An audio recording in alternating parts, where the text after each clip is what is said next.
get it to go live. So I kept on like, neat. and then you have to do this weird like copy and paste, like the streaming ID, but for whatever reason, YouTube wasn't actually picking it up. So there we I'm go. giving you a streaming ID.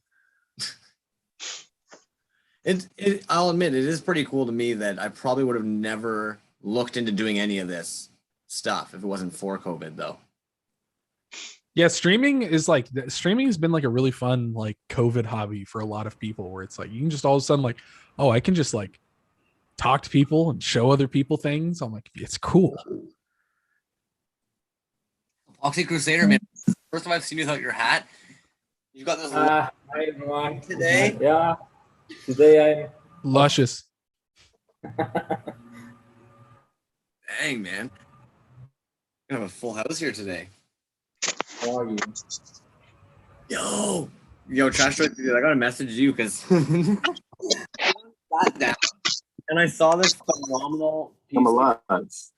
and realized I need to message you and talk to you about this guy. So it's probably the coolest thing in a fucking hot minute.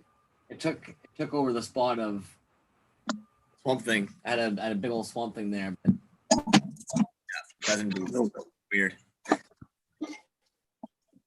I haven't. We were talking, and then you had a little fire in your floorboard.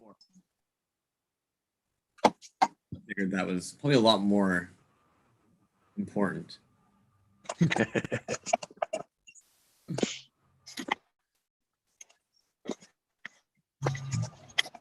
Swear, if I find this enough, I can find it. Oh.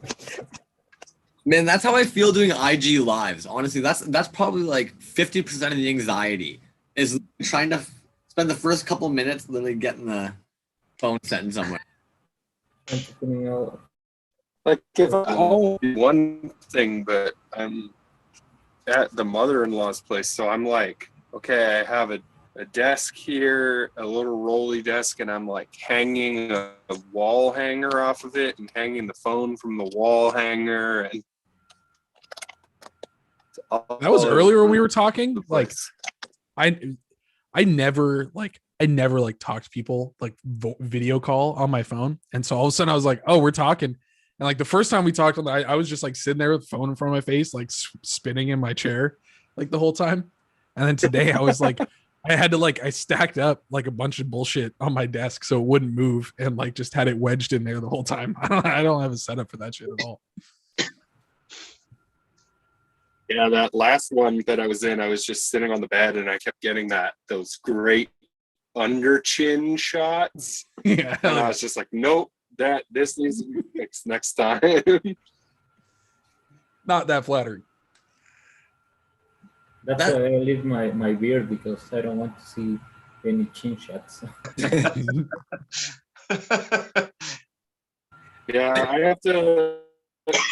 I have an endless cycle of growing mine out and then growing it out again. Just got to let it go. Just got to do nothing for an extended period of time. The problem is I don't get the cool, like, long metal beard. I get the, like, really bushy 7-point beard. It's just not a good look. Mine is literally, if I don't brush it, I literally have to blow dry it and brush it every day. And if I don't, it is like an inch long of like just this rat's. It's just a constant cycle. Blow dry, like brush. The regimen cooperates though. It's working. It's doing something. I'll admit, I always thought that part of growing a beard out was to not have to have like a whole morning. Me too, man. And then for me, it just curls up. It just bunches up, and it's not fun. And so like, if I don't do anything with it, like it's literally it's maybe that long off of my face. It's like literally a quarter as long. It's a nightmare. So of course, we could probably talk about facial hair all day, but we could also talk about toys all evening. And tonight, I'm not gonna lie, I'm really excited about tonight's because I love hearing about like other people's toy experiences, world experiences, and I think doing like the whole nostalgia and new wave. What's kind of cool about that is that I don't think it always has to do with toys. TV, media, like the hamburger helper hand Simeon Cheese did, like in my opinion, that's going to stand out for a while because the fact that a friggin' hamburger hand exists for that, like, I like that. It shouldn't exist, but it does, and that's cool to me. He's got so many of those that are just based off of old, like, food franchise stuff, and they're so good. And a whole section of Wendy's ones. Like, he was sharing on the weekend. His collection in general is something special, for sure. But out of curiosity, like I've never actually seen his wall of collection. So I'm not gonna lie, like back now, every now and then, like it's kind of like one of those things where it's like, Crumbs, you do so much. No, like I luck out, right? Like it's actually like it's a privilege when you guys sit with me sometimes and like show me your stuff and like talk it up. And like that was one of those situations as well where like Simeon Cheese suddenly starts like digging out of the closet, pulling things out, being like, "Have you not heard of this? Have you not heard of this?" And like you're looking at these metal toys and you're just like, "What?" And like he collects metal molds from like Kenner Buildings, Maytel, and all that kind of stuff. So all of a sudden he's like showing you his metal molds and he's getting all excited, being like, "Can you imagine like casting a little car in here?" And you're just like, discussing ripping off. Legit, okay. You got to get that one put up. I'm hyped to watch that one. It caught me by surprise, man. Absolutely. He was, it caught me by surprise. It usually does, to be honest. Usually the first time I see you guys is in this way. So I'm so used to putting a tag. I don't really put faces and names. It's like the tag and the artwork. But for you guys, sorry. Yeah.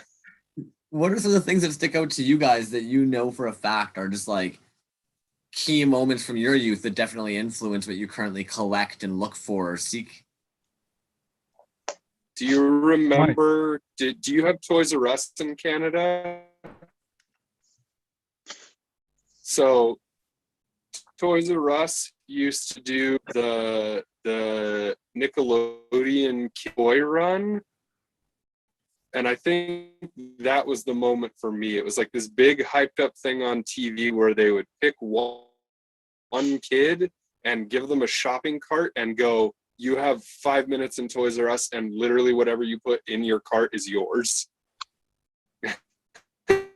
And when that was happening was right around the time I was like at peak Toys R Us, because it was like Z-Bots were there, all the best stuff.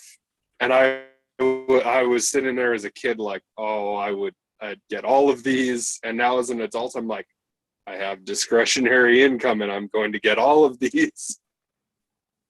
And it's a direct line back to that freaking commercial for the toy run as a kid. I know me and Tragic have talked a little bit about it when we were on the call, but Crazy Bones, do you guys ever? I didn't even remember what those were until like maybe I like had forgot about those for like so many years. And like, but when I was a kid, there was like some of those that I had that like were just some of my favorite fucking things, dude. Like they're just, and you know, I'm on the big screen with the like one big thing. Will the person with the Crazy Bones talk for just a sec so it pops up? Oh, that was Crumbs. Crumbs held it up for a second.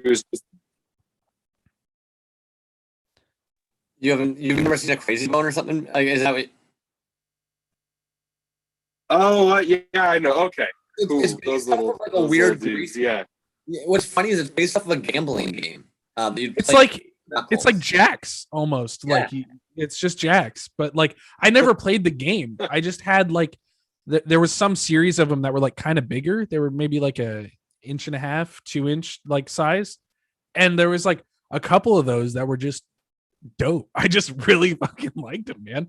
And I thought about them for like ever. And it's funny now, like, you know, I didn't think about it a lot. I didn't even remember what they were for like the longest time. And I came to the name Crazy Bones again. I was like, what the fuck were Crazy Bones? And I was like, oh, that's what those were. Those were fucking Crazy Bones. And like, you know, just looking at some of the stuff that I've made and sculpted over a little bit, I was like, yeah, man, they're like the 2 inch, like hard plastic, like kind of round, bulbous little figures with like weird features. And like, that's all Crazy Bones were. Like they were mostly just like a face with like a distinct feature or something. 2-inch roughly on like those bigger ones that I had. And it's just funny, like just a little bit of like nostalgic influence. I didn't even really remember like what they were, and then like when I finally did, I was like, oh yeah, like those are the ones, man. Those were the coolest fucking things. That's the best. Yeah. Love it. That's my big nostalgia one because I You wasn't get big that into toy that you're in like an antique store. yeah. We're gonna be doing the Letterkenny thing the whole time again. I'm on that rural Oregon Wi-Fi. That's all right. Just gotta give some advanced warning. But I was just saying, you know, I don't have like a strong Lay on my connection arms to like for a few seconds before I talk. I don't have a strong connection to like the Star Wars or like Masters of the Universe or any of that because I just like, you know, I was like born in the 90s, right? I didn't have like a lot of that stuff. Like I think the closest Star Wars one I had, that voice communicator. That thing was dope. Like from the Phantom Menace like toy line thing. That thing was pretty cool. I saw someone with like Spanish cards for that, and that thing was cool. I was super stoked to see someone like it was someone's like IG live or something, and they were just like doing like the Spanish cards on the thing, and it was cool to have like Obi-Wan voice lines in Spanish. I thought that was so neat. But that voice comp thing, I remember that from the kid. But like, I didn't have many like action figures. And I was, like I've said before, I was big into Legos. It was like the closest like hand play toy thing. So that's my nostalgia trip. Yo, Boba, why don't you hop in, man? Yeah, I'm with you on. Yeah, so I, you know, if I go back and think about some of the earliest toys I had, I did have some of the early, like late 70s, early 80s Lego sets, you know, and I wasn't really creative. I mean, I would make, you know, little rectangular vans and then use a Lego box as a ramp and shoot the vans into the wall and watch it, you know, shatter into 1,000 pieces or whatever. But of course, I grew up in the late 70s, early 80s. So all the kids back then, Star Wars, man. Everywhere you went, Star Wars. And we didn't have very much money. So I wanted the main characters, and we couldn't every time I went to the store, they didn't have them. So I ended up having just a bunch of secondary characters, you know, all the Cantina aliens. And then eventually later on, I did have a few, and then I got into G.I. Joes for a while.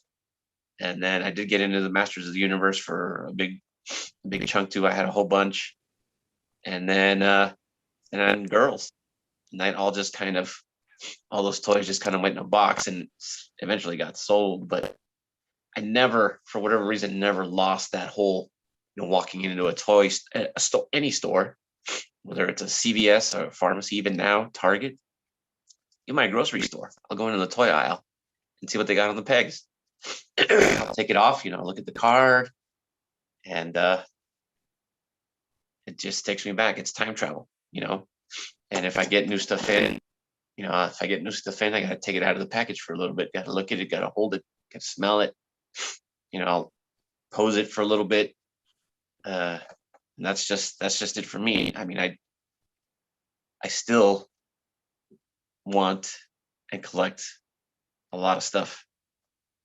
And like I said, it's time travel. It just takes me back to being a kid.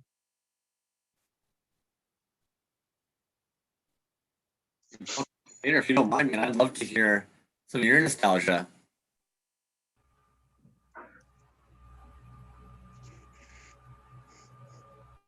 What did we ask?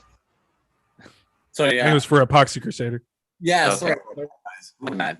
Sorry, I have a little delay on the audio. Well, I was born at the early 80s, to be exact, 82. So I grew up on most of the franchises from the 80s, like Master of the Universe and G.I. Joe, the latest Star Wars figures were around here too. But the far away memory I have is from this show, Captain Power and the Soldiers from the Future. There was this like pterodactyl cyborg called Sauron, and man, that was just my character.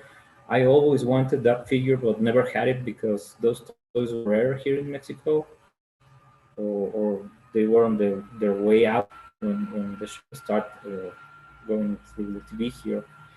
And then what simply just blew my Ninja Turtles. The first time I saw Ninja Turtles, my life just just flip it and start looking for the Ninja Turtles toys.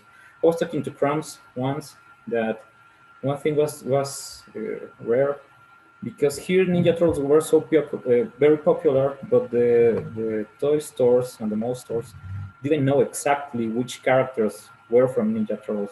So they started to putting a lot of different characters on the shelves. And of course, my parents didn't know nothing about Ninja Turtles. So they always go with the card and said, ah, this says Ninja Turtles. Well, okay, pick it. This is for you. And I end up having all the characters except for the Ninja Turtles.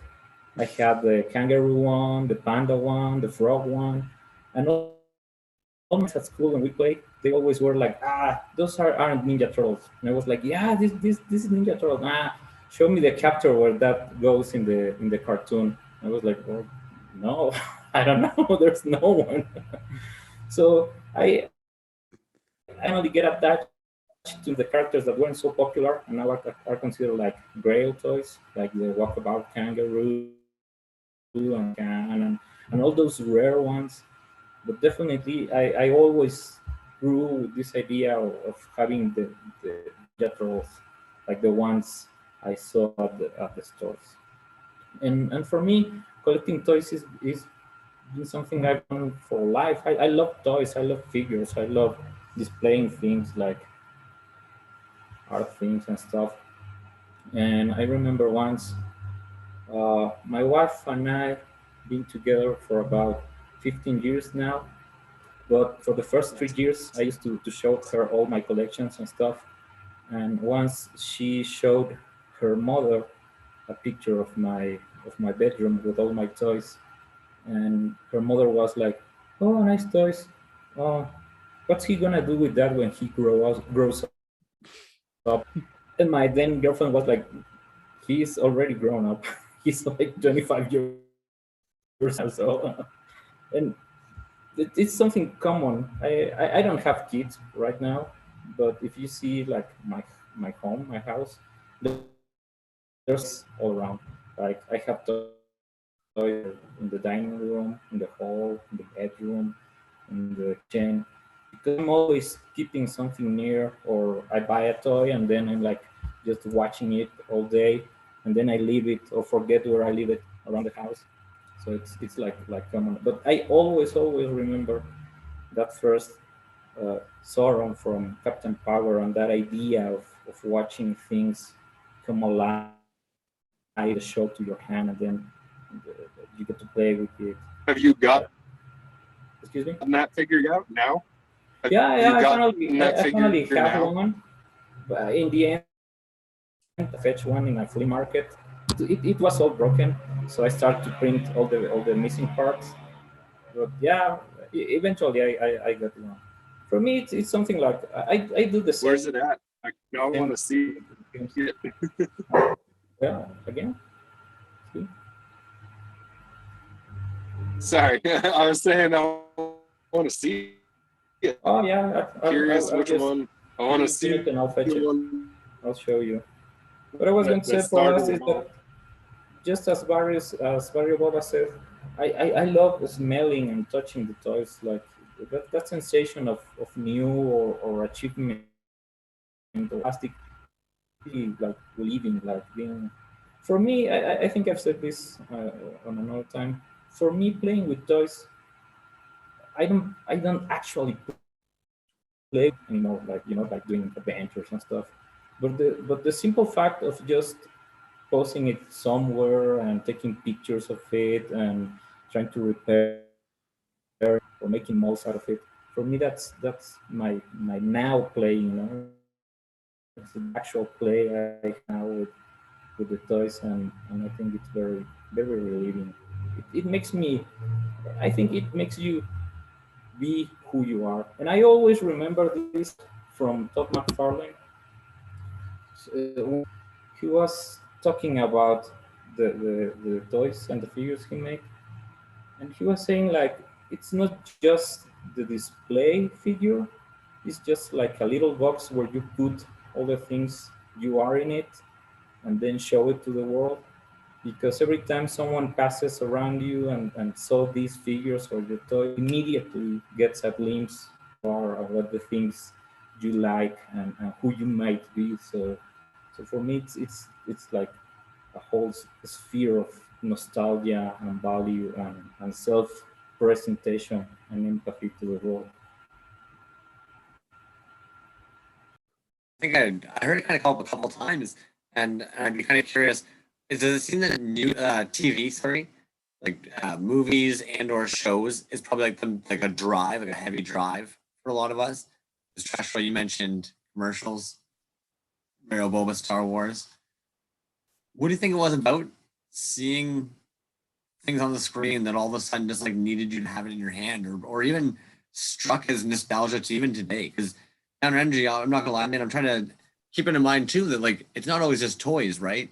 Like if you collect posters, like t-shirts, all that stuff, at the end of the day even comes back to pop culture and like even like the nostalgia. I'd just be kind of curious to hear like what about the TV content for you guys just kind of like really drives that home, if it is. You know, Yeah, I think oh Oh, sorry. Go first. just go. no, epoxy. I Everybody want you to go jumping first this time. Oh, thank you. I think, well, for me in particular, for me special, I have this like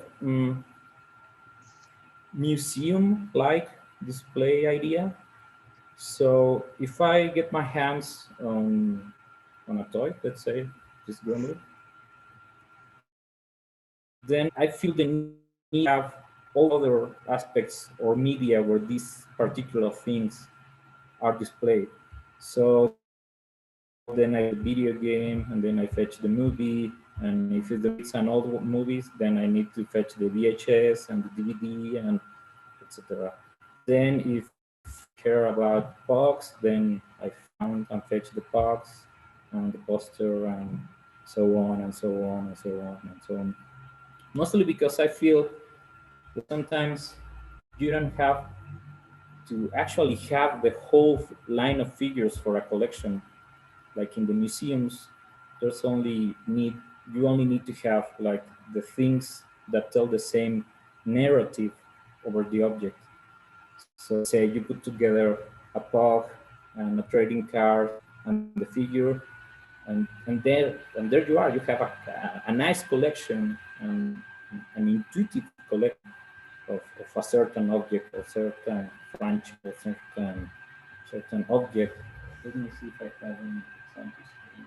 I like doing that way, yeah. Or I don't need every single thing from a line. I just want enough to be able to like show people and be like, this is this line from this time period. Because I'm the same way as you. I love putting the stuff up on the wall and having it be kind of a museum of what toy history has been doing. Yeah, and also I think just not the toy history, but your own history around that thing. Recently, I was talking with a guy over the Instagram about something I printed for a toy, and he was saying to me like I should paint the thing to resemble the actual toy.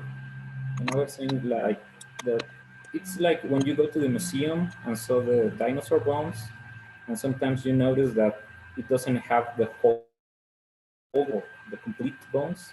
They print or they substitute some of those with other materials. And for me, sometimes you get your hands over that toy and it's broken, and just the fact of replacing or repairing, it also have this idea that it's history in the make. It doesn't have to be exact the original thing, but it also tells the same story, history of the object you're getting your hands on or your collection as a whole. So recently I bought some toys from a girl. It was art toys, and there were 6 bags full of uh, Moonies and Junis and toys, whatever, all the stuff from Tokidoki and some Sofubi stuff, and they were just like scattered pieces of different franchises and brands, but when used together, it tells a whole story about art toys in general. So that's more or less the thing I think about toys and collections and the media where they appear. I always need that poster or that little thing. And let me show you something. I just went nuts looking for the Blinky Three-Eyed Fish Simpson Pop because I've been doing some The fucking resin pog. figures. And Yeah. it's like in that Simpson chapter where Milhouse tells Bart, "Hey, do you remember Ralph? He came back, but now he's Bugs." And for me, just putting together all that stuff in the end, well, at least for me, it makes sense. It's about some history and some narrative and some moment in time and my time. Did you see that the Kid Robot Blinky that just got put out like last year or the year before? It's like Blinky on a piece of sushi. It's a really good piece. I saw that one and I was immediately like, oh, I got to get that one.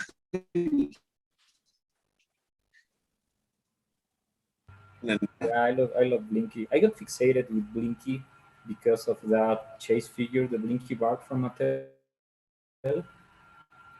I saw it I saw it once like in the 90s, and I just got so hyped about it. But it's like one of those toy grails. It's like uh, it's it's so difficult to get one, and that's what kept me thinking all these years in making something that resembles but the anti toy of that, and that's why I made my figure of the Blinky because in the end you can do whatever you like with bootleg toys and create your own history about it.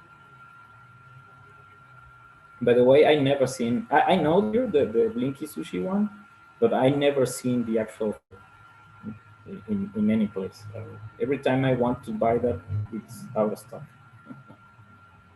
Oh, I think I might have bought it like right as it was coming out. And I think it might have been one of those ones where like people bought every single one right off the bat. Like when they first released that dumpster fire figure and it was just gone. Who did that that one? That's soft something. Yeah. No, 100% soft. How did you just nail it out like that? Downer Barry Boba to do that. Yeah. It'd be good if there was useful pieces of information that hard stuck in my brain. Yeah, so going back to the late 70s and early 80s, man, all those, I would get up Saturdays and watch cartoons because that's what there was to do, and every cartoon show, it seemed, had a toy line. And so, I guess everyone was basically trying to cash in on the whole action figure thing. So anytime a movie came out, I mean, there were action figures for that movie. There was a kid around the block, only child. This kid was spoiled rotten. He had at least one of everything, and from every movie, every toy line. And we would just go over there, and sometimes he would let us just look at stuff. He wouldn't let us touch like anything. We would just sit there and just kind of ooh. But it was one of those things where you're just completely fascinated. The times that you could hold something, I would just sit there. So even to this day, he had all the action figures for the Black Hole. If you guys have seen that kind of cheesy Disney movie, to this day, I need to find Vincent and Bob, the little droids from the Black Hole. I've got to find them, and there are a few out there, and they're expensive as hell. They got to be complete because I'm a completist that way. But to this day, it's on my radar, and every once in a while, I'll do a look and I'll do a search, and if I find one, I'll stare at it and I'll look at it and I'll be like, yeah, I'll get it. And then when I finally go back to get it, it's gone. So, but yeah, it's that whole, Saturday morning culture. everybody's watching cartoons, and you go to school on Monday and say, "Did you see that episode?" Yeah, well, I got the toy. Then you would sneak toys into school, and you'd show your friends, or why don't you come after school and bring your stuff? And yeah, so yeah, definitely, TV shows and movies definitely had a big influence on toys for me anyway. Man, toy wise, I feel like the pop culture I was interested in as a kid was like, I like to call today I would call most of like my pop culture influence like trash culture stuff. Like I was big, like that's like mostly what I was into. Garbage like Adam Sandler movies that I still love to this day that I like recognize are like horrible. And so there's not like merchandise for that like as a kid. Like today the nostalgia trip I go on are like I get bootleg like Adam Sandler movie t-shirts and like or like garbage movies. Like I have like a bootleg like the movie Powder, like that with like I have like bootleg Powder merch and stuff like that. Like just horrible movies that I grew up actually enjoying for whatever reason because I was like a weird kid that liked like Adam Sandler's not like weird stuff, but like other just garbage movies that I like just enjoyed. As a kid, it was like the 90s, so it was kind of that post like every franchise has figure like era, right? So like in the 90s and 2000s, it's mostly just like every franchise just sort of exists. And like now it's funny for me because like the nostalgia trip that I see that a lot of people are on is not in toys for like where I'm at. It's like ancillary merchandise, fake movie posters, fake, t-shirts, fake things like that. And like that's what I engage in like the nostalgia factor, right? I enjoy those sorts of things.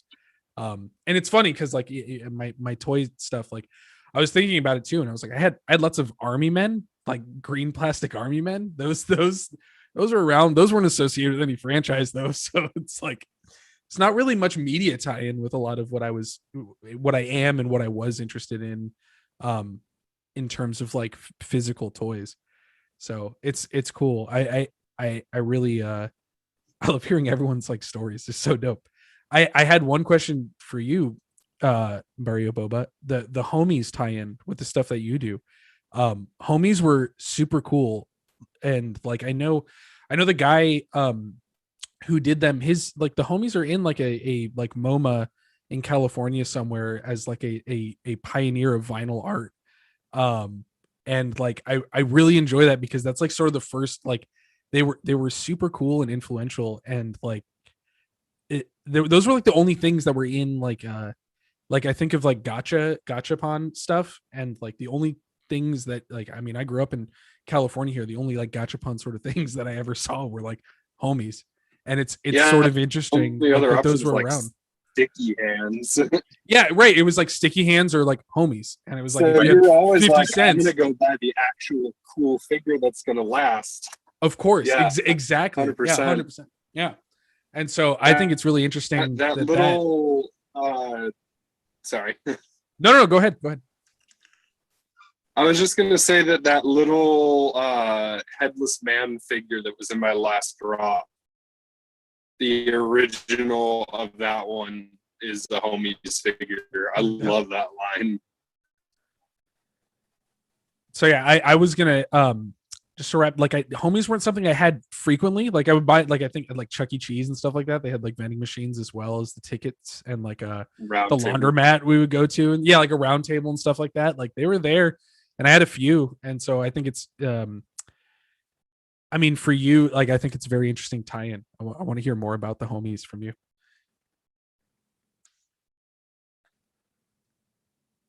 All right. So when I wanted to embark on the dream project, which I posted about recently, I knew I had to start somewhere. And I was trying to find, something small that didn't have too many crazy appendages or anything like that. And so I had the original set of these little Star Wars homies that some other guy made.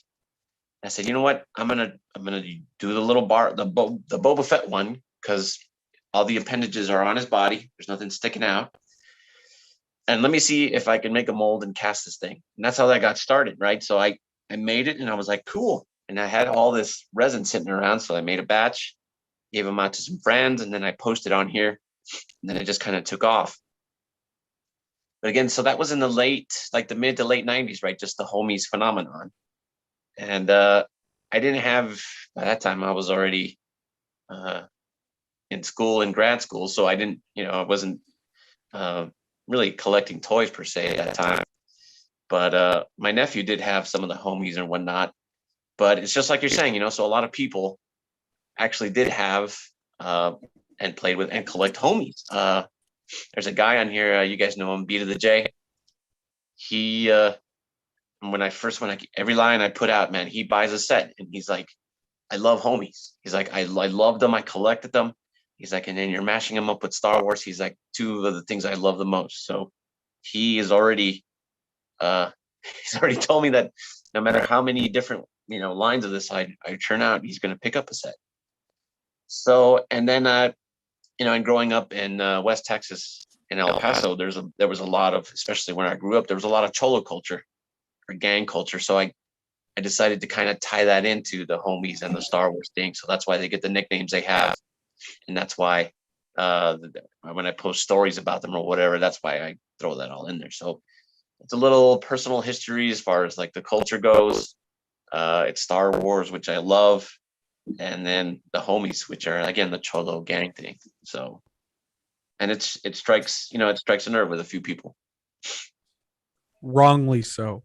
Homies are awesome, and they all had something I learned. There's like a lot of interesting story with like the homies figures and the dude who made them, and like all of them, like sort of the point, which I think is like fun because I love playing with like the juxtaposition of it, is like all of them have like the gang aesthetic, or most of them do, and all of them had like intentionally written backstories that were like highly positive and exemplified like positive traits that each one of them had, which I thought was like, I didn't learn, as a kid, you don't know that, but like now it's very funny. Like that was all current when he was doing it and people still blew up over them, which I thought was, now you look back, it's very weird. Yeah. So, I'll tell you guys an interesting gang story. So most of the gangs that I knew of, I meant, or the gang members, I meant elementary school of all places. He's a really tall, skinny guy. And he was in with the gang. I mean, he dressed the part all the way through high school. And I knew him all the way through high school. Then one day at school at UTEP, at the college or whatever, I was walking around and I saw him. I was like, hey, man, what's going on? He's like, oh, I'm coming to school. And I'm like, yeah, that's cool. And I was like, what are you studying? He's like, electrical engineering. My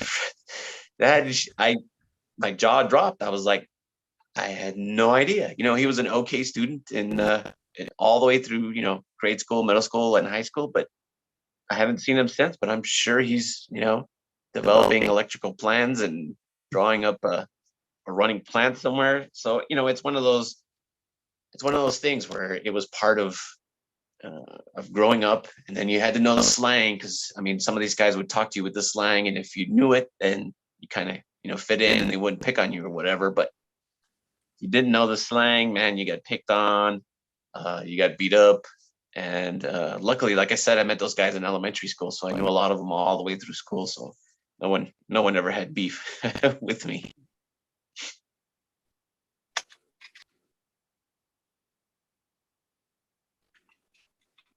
Is everybody still on? Yeah. Now that you mentioned the homie figures, I have this couple of friends in Japan, and they're going crazy about the homie figures. It's like a big subculture there, the Kano culture and the Cholo culture in Japan. It's like just exploding, and they are trying to replicate the homie figures as gashapons there in Japan. Nice. And Oh, I'm gonna have to fetching get new Japanese homies. homies from all over the world. Even just look at the. So sorry, Barrabo. Go ahead. I'm so sorry. No. Go ahead. I was just going to pull in some of the YouTube ones there, just because Saki had mentioned when we were talking about the shows and stuff, like they did their job, they got him. Realistic, he can remember his drawing as a kid and Trap Jaw from the Motu cartoons. And then Neo Nostalgia even mentioned, like, my dad got me into movies like Dragon Slayer, Conan. I was watching fantasy, barbarian stuff early on, some sci-fi stuff later on. So I would say both those things. Is that not kind of odd? Do you guys not find that, like, admittedly, one, like, when you can kind of just consider the content we were watching and, like, illustrating, and at the same time, some of the content our parents were allowing us to watch, at no point were they kind of just like, this is a little intense. Like when you consider like Star Wars and like Conan, and it's like, What are kids doing taking that in? Yeah. Man, my mom My, hated Power my favorite Rangers. story ever for that is short. Go for it. Never man. I was just gonna say, like, completely time with what you were saying. I remember being about 4 or 5 years old and watching Candyman, and she would like cover my eyes at the scene where the main actress was like in the bathtub, and not cover my eyes at the scenes where Tony Todd like rips someone in half with a hook. Dude, that was my Hold mom on, I'm loved being asked horror a movies question. too. Like she loved horror movies, and we watched horror movies all the time, and like without any like there was Yep. no restrictions. She just loved pulp garbage horror movies, and like I love them to this day, obviously still. And like that was like I grew up on like a lot of those like really bad. She loved Friday the 13th. That was like her favorite franchise. So like I watched all the Friday the 13th growing up. Never never like an issue with censorship. It's very funny hearing other people's stories of that, especially the violence. Like you would think that's probably what you don't want your kid to see is like person getting like rolled up in a sleeping bag and slammed into a tree. And it's like, yeah, probably not. But you know, like, hey, I think I came out all right. I heard somebody drop Power Rangers, and I actually say like, it was like the bare minimum though, because I remember right around the time that Power Rangers came out, we had Hercules, Sinbad, and Xena, and like your entire Saturday afternoons would be sitting there watching that, being like, "Yo, big strong people beating up monsters, slaying them." So, My mom hated Power Rangers. She like I was saying, so I could watch Friday the 13th with her all day long, be cool, watch whatever horror movies, but Power Rangers unsupervised was like not okay. And I don't know why. I feel like she got moral panicked into something, and she just was like, I can't do the Power Rangers. It's just abject violence for no she reason. thought you were gonna have a seizure. Yeah, right. And it was you know, so like it's just funny. Those things are so funny. I'd almost be curious, is anybody here? Because like a friend of mine, like they're a huge horror figure collector, and personally, like I like horror stuff, but it dawned on me the one day I looked around and I was like, oh crap, I collect all cute. Is there any like big horror collectors in here? Do you find or anybody? I don't collect any horror, but you know, I see I'm some figures kind of. sometimes that I think are like awesome and would love to have, but some of like the really detailed ones that people do, those ones end up going for like 150 plus like Safubi things, and they're big and they're really cool, and I'm like not going to put $150 into a piece like that. Probably that's usually where I draw. I'm like, it's a little out of my. I almost certainly would if it wasn't like untenably expensive to get like the nice pieces that people really do. But I do have a couple of horror movie figures. It all started because I started the McFarlane Movie Maniacs line, and they have these really cool detailed figures. But sometimes they these characters that were from horror figures like Terminator or The Crow or some others, just big detailed figures, and that just hooked me up with just not just McFarlane toys, but with horror figures. But then they released this line called Tortured Souls or something like that, Yes, and they the were Clive Barker ones. Those are the best. yeah they awesomely gore and grotesque and bloody, but at some time I just felt overcharged, like there was like I don't know. I felt like they exaggerated with some of the figures from the line, and that kept me apart from it for a while. And start collecting everything on the classic Universal monsters, especially things with the monster family. I have like little figures and some other statuettes. I like those, but mostly because of the details. Like horror figures usually have the most detailed uh, joints and parts, and they resemble pretty cool the characters from the movies. and usually they aren't made by, Mattel doesn't do that. Playmates doesn't do horror figures. So usually you get these cool franchise or companies, the ones who made those, like McFarlane or Revolted, or it's like Yeah, now that it's you like a small now niche. that you say that, Once again, excuse me. sorry. No. Say it again. I have It was just a it was little funny to delay. have you go. Yeah, we're going from Oregon to Mexico, so I think we're getting a couple seconds chopped.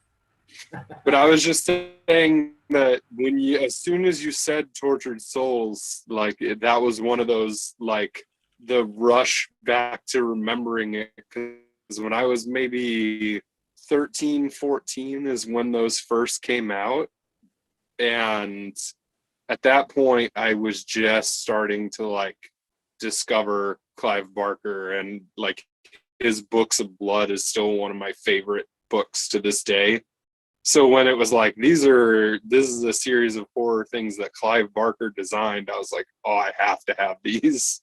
And I think I only have one of them left from when I was a kid, but I'm definitely going to pick up another couple.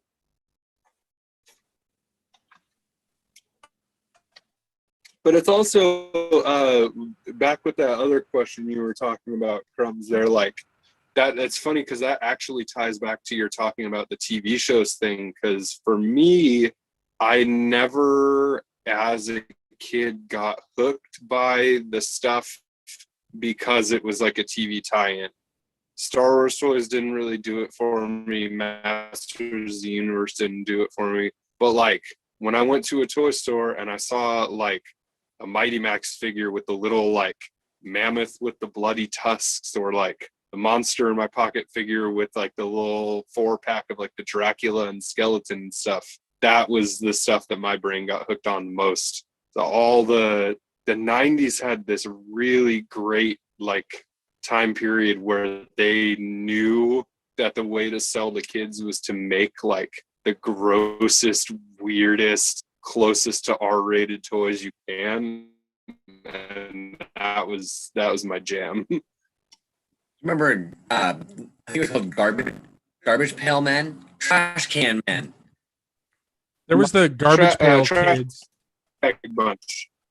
I'm picturing the Trash Bag one in Bunch. water. What one of the ones you put in water and also you got like a sculpt a little bit bigger than this, dude. Like, I feel as though with Trash Bag Bunch is the one. Those guys are,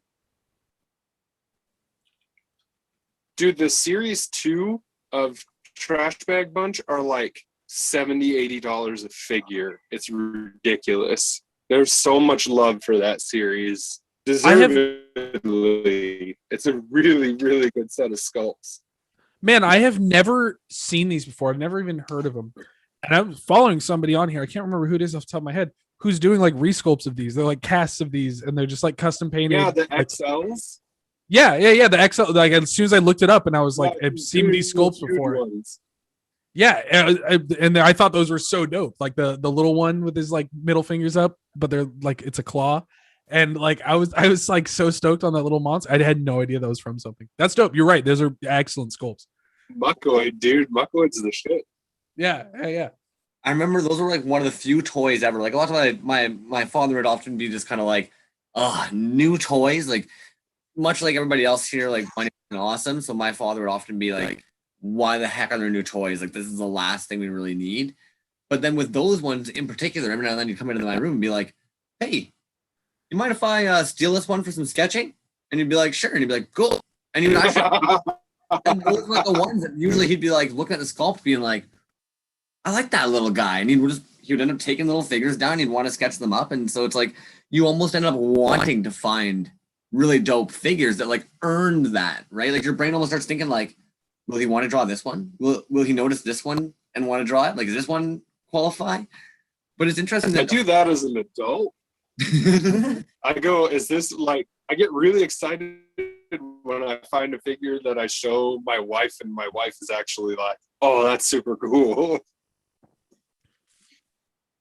Out of curiosity, actually, yeah, like talking about toys, like outside the toy community on Instagram or anything like that, like who do you guys normally turn to be able to discuss like this huge passion that you have, whether it be like the toys or any of it? I just kind of bombard all of my friends with pictures of cool ones. I can usually spin it in such a way that it's at least like museum exhibit interesting a little bit. Like, oh, check out this line I got that's 70s Japanese minis that were sculpted by H.R. Geiger. Like, that's pretty cool. I can pitch that to a normie and have them be interested in it. I have just Lorraine, just my partner here, and like nobody else. I share this passion with nobody. Like I talked to my brother about it for like the first time, like relatively recently. But like Lorraine's used to me like geeking out on things generally. So like she's like all the time just like on Instagram, like, look at this. This is so cool. Like check this one out. Look at how they did the paint on this, whatever. And it's like that's pretty much it. I don't it's funny how like I don't know. I have so many hobbies, so many things that I do, and like they're all kind of sequestered from each other to a certain point. And I just like to bring like myself as this ambassador across all of these ones, but like they're just all like separate little zones that I go and visit, which I like. I think having hobbies separated and people having like different groups with different interests, to me, it's a lot easier to maintain. Yeah, I have a let's see, a guy I went to school with who collects. So he'll come by every once in a while. I'll show him what I'm making or what I just got in. And literally, I mean, we could sit here and talk toys for hours. And when I first got onto Instagram a couple years back, at that time, I was like, I'm the biggest Boba Fett fan in the world, and blah blah blah. And then you get on here, and then I'm just a tiny little collector compared to some of these guys. Yeah. So, but there are other groups out there that are just, as dedicated and as crazy as I am in trying to track down every single stupid little thing with Boba Fett on it. And so we'll get into discussions, but as far as like family and stuff goes, I mean, my wife and my kids understand my obsession, but the second I walk into a room with something, they, secretly, I'm sure they're rolling their eyes, and locally, every once in a while there'll be a toy show or something, there's a group of dudes going out to sell stuff, and you'll meet other nerds, and they're just as obsessed with the same things or, collecting as you are. So, I mean, I've gone to sell at shows or whatever, and I'll, spend an hour talking to a guy and never get bored. But it's just like, Cody was saying, I do have other things that I do. It's just that at the moment, the Dream Project and Wave 3 and all these other things is what's currently occupying my time. So. Now, the Dream Project, am I remembering correctly? The Dream Project is like a classic style recolor? So it's a. Or am I thinking of somebody else's work? Yeah, it's an homage or a tribute to Polish bootlegs. So I've put together a Polish bootlegs. The Boba Fett was made up of the torso and the head of Boba Fett with the arms and legs of a biker scout.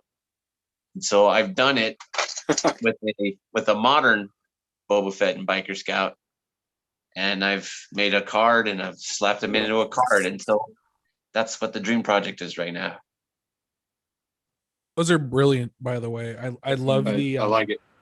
I love like so much of like the weird Eastern Bloc media stuff that was around. Like all that stuff is so interesting because it's very haphazard and like it's amazing. Like it's just amazing. And so I think your recreation. And when you look at the follow Mulder toys. What was that? Sorry, just very, very briefly. If any of you don't already follow Mulder Toys on Instagram, all he posts is like weird Russian and Ukrainian bootleg stuff, and it's excellent and well worth following. Like Mulder, like Fox Mulder. Okay.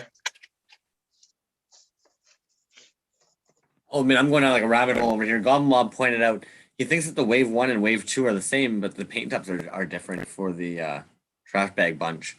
And admittedly, I don't know about you, Trash Toy Studios. That's been like on my brain now since. But, sorry. Well, there's repaints and like a good. The most expensive ones are sculpts that weren't part of wave 1, and those are the really, which sucks because they're like the coolest ones out of the entire series. Like a weird like fish with human legs and like a chicken snail creature and just all these awesome sculpts. I didn't realize it was Galoob. That was intriguing, actually, because that would be Z-Bots too. So they were just crushing it. Oh, Z-Bots. And Barrel Boba, I have to agree. The concept of your current piece is absolutely friggin' really cool, man. I really dug that. You even gave us a little bit of a breakdown before we all got to see it, and then Right. we like gave the breakdown in the posts. And really, that was like I don't know about you guys, but like I'll sit there sometimes with the coffee in the morning. You start scrolling through, and then all of a sudden you see something like that, and you start like reading through it all, and like I don't know, man. The detailing on the back. You know, I'm not a huge packaging person, but if anything, for me, that's where I was like, that's one of those pieces where it's like, oh, that drives it home for sure. Yeah, so I've got the card here and the card back. So originally it was in Polish and it had the name of the company and whatnot. And so I took a little artistic liberty in there. And so I've got, handmade in El Paso, Texas, but it's in Polish. I have that it's a bootleg toy, but again, it's in Polish. I put the GPS coordinates for El Paso on there. Follow Barrio Boba on Instagram, but it's in Polish. So for me, those guys, in those Eastern Bloc countries, they saw a need. And we gotta, these kids, man, they gotta have the stuff. And so to me, that kind of spirit, that kind of let's put this out there and see what happens.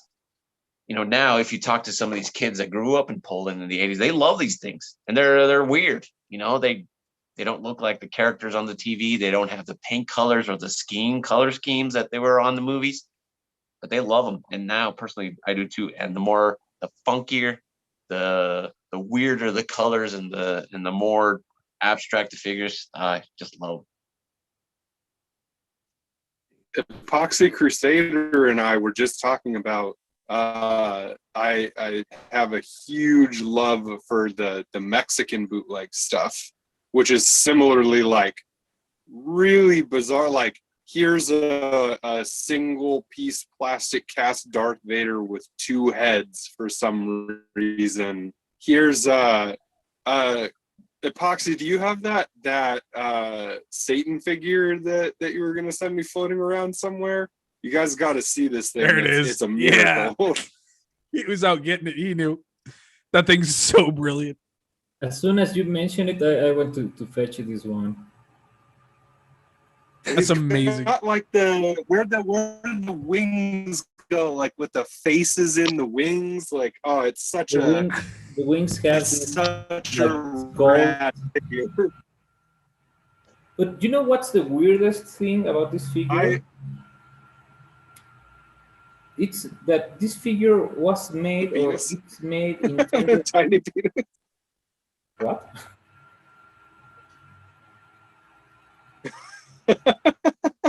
The tiny.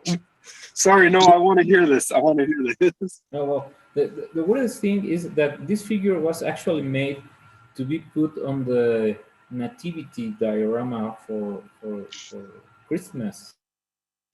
Here What? in Mexico, in Nacimiento. Yeah. Yep.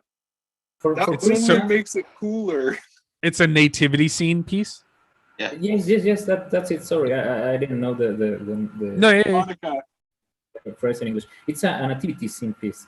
So here in Mexico, you put the nativity scene and it has all these parts like the desert, the hell, the heaven, the actual hut where Jesus was born, and you have all these like all the captures of the nativity, and they made figures out Yeah, of ceramic for you to put on all those the, different the Satan scenes figure I and showed you the parts. picture of the other day. But then they start to do these ones on plastic. They are cheaper than from ceramic, and you can see all the baby Jesus and the Holy Mary and all the characters made out of plastic.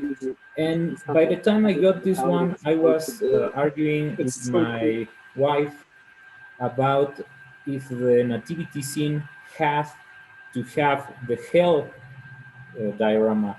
And she was saying like, no, there's no hell in the nativity scene. And I was like, yes, on the traditional nativity scene in Mexico, it must have a hell. To prove her that I was right, I went and fetched this Satan nativity scene figure. And that's just off the shelf. That Well, was just I an will available figure. absolutely put that What was that? figure out at Christmas time. I will 100% put it next to the marshmallow nativity thing that we have. Hold on, this guy will be part of it too. The little bone ghost Krampus from Deadbird Toys. He comes out every nativity too, so they'll be sitting together. Nice. I'm very confused. You need to build the hell cavern with paper mache. So you put this on the nativity scene. Yes.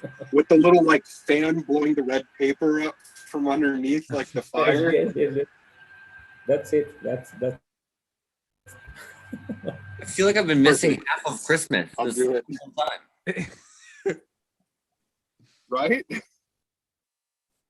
That's a whole half of Christmas decorating I wasn't aware of, but I similarly wish I was made aware of this before. You could start putting now. Next I will. Christmas. And my neighbors are just going to have to accept it. I'll tell them it's traditional. Yeah, it's Mexican traditional. Yes, of course. Yeah. I never really thought about it, but like as you're talking about the nativity scene and you're showing us like the plastic toy, it dawned on me Christmas villages. Like as much as like my mother growing up would have never thought that she played with toys. Every Christmas, all of a sudden you're pulling out all the little lights and all the little houses and all the little people in the snow. And Everyone becomes a model train builder all of a sudden at Christmas. Oh yeah. my goodness. My mom loves Christmas. It's like Dude, the Halloween ones too. The Halloween ones at Michael's like blur the line. Do any of you guys know anyone who was into model trains? That was I didn't know anyone growing up, and when I was like when I was in college, I met some guy at some like convention, and so we went back.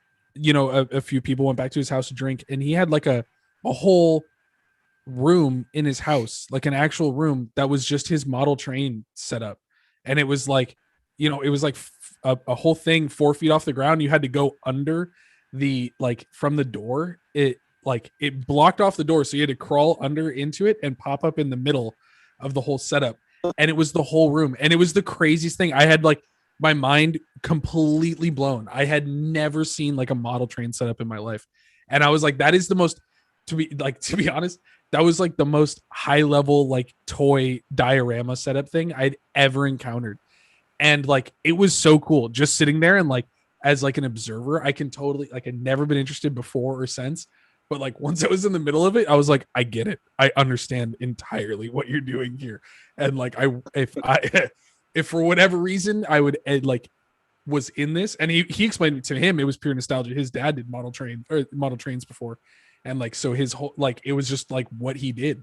And so he would go to antique fairs and get like the older ones that use like the smoke pellets and things like that.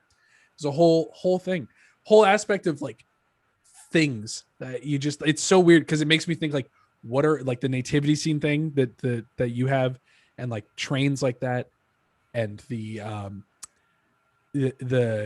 Christmas towns, all that. They're like these whole aspect of like things that I'm like not even aware of, like not even on my radar is something that are like, whole economies of people that are like playing and collecting and doing these things. And that's always interesting to me. It's like, what is there? There's like so many things. You know what else? My mom loves Christmas. She's like crazy about Christmas. She sometimes uh, bothered with all this collecting toys stuff, but she gotta have all the variants for Santa Claus and some Santa Claus.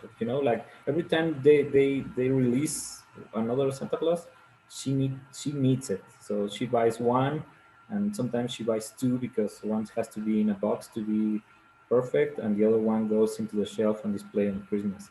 And It's also just one like thing any she's toy crazy collector. You guys about- have the exact Yeah, same. just like any yeah, collector. you have the The other thing exact same she's crazy about- Oh, sorry.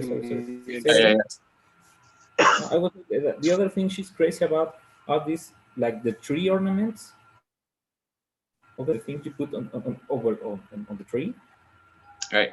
I assure you that my mom's Christmas tree has fallen down like 20 times each year because of the weight of all the things she put, and she builds these little ladders where she put like the elves, like going up to the top of the tree, and little balconies where the authors look themselves from the top, and it's just crazy. And when I was a kid, she just not buy all these things, but she made most of the things, like sew them, and sometimes she actually mold them from other materials and put it on the Christmas tree. So we have this When, discussion every time when I go and buy a toy, and she's like, why do you want that?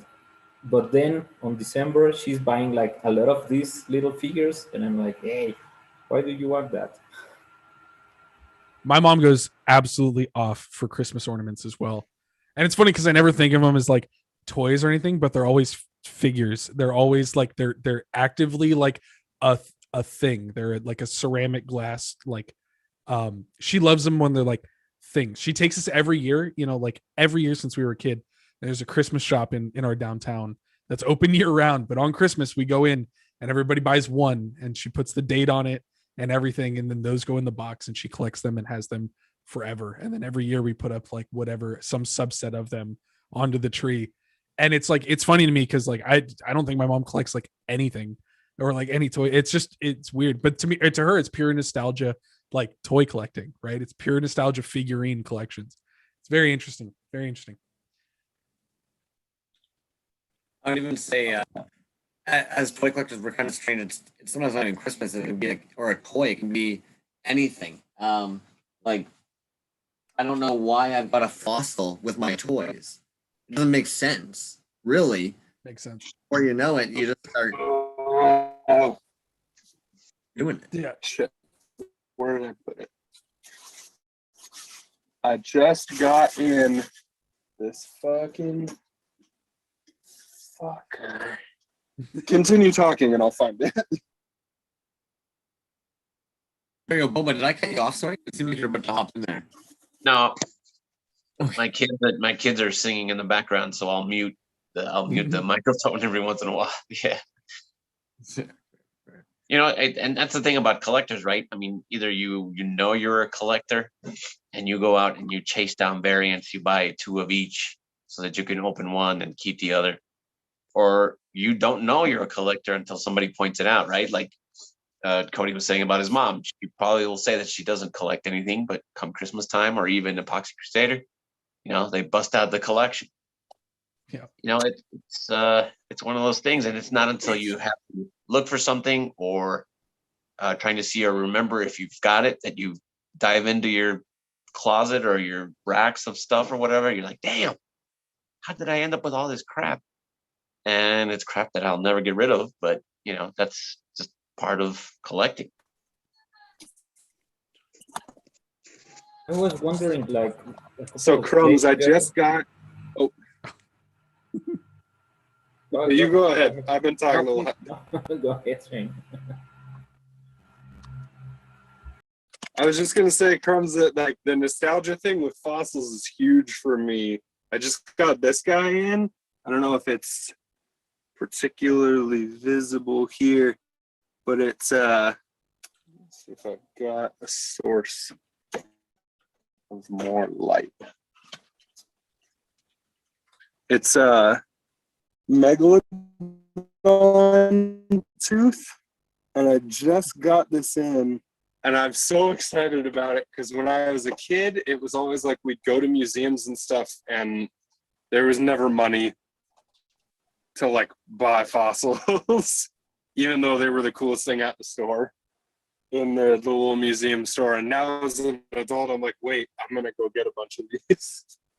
And it's that same exact nostalgia. Out of curiosity, because it's come up a couple times. When you guys were growing up, did you find it was often from the store, or would it often be like yard sales or garage sales, hand-me-downs? Like, how would you often end up building your collections as a kid of play ones? Oh man, I I didn't have much of a collection, so that's I'm super interested. Like I feel like wow, I'm that's a tough looking question. now. We had a byway that was actually like around the corner from us growing up, but the issue was is that I'm now learning toys that were like 4 or 5 years no longer cool. I was just discovering like all the TMNT, even though they would have come out in like 1987.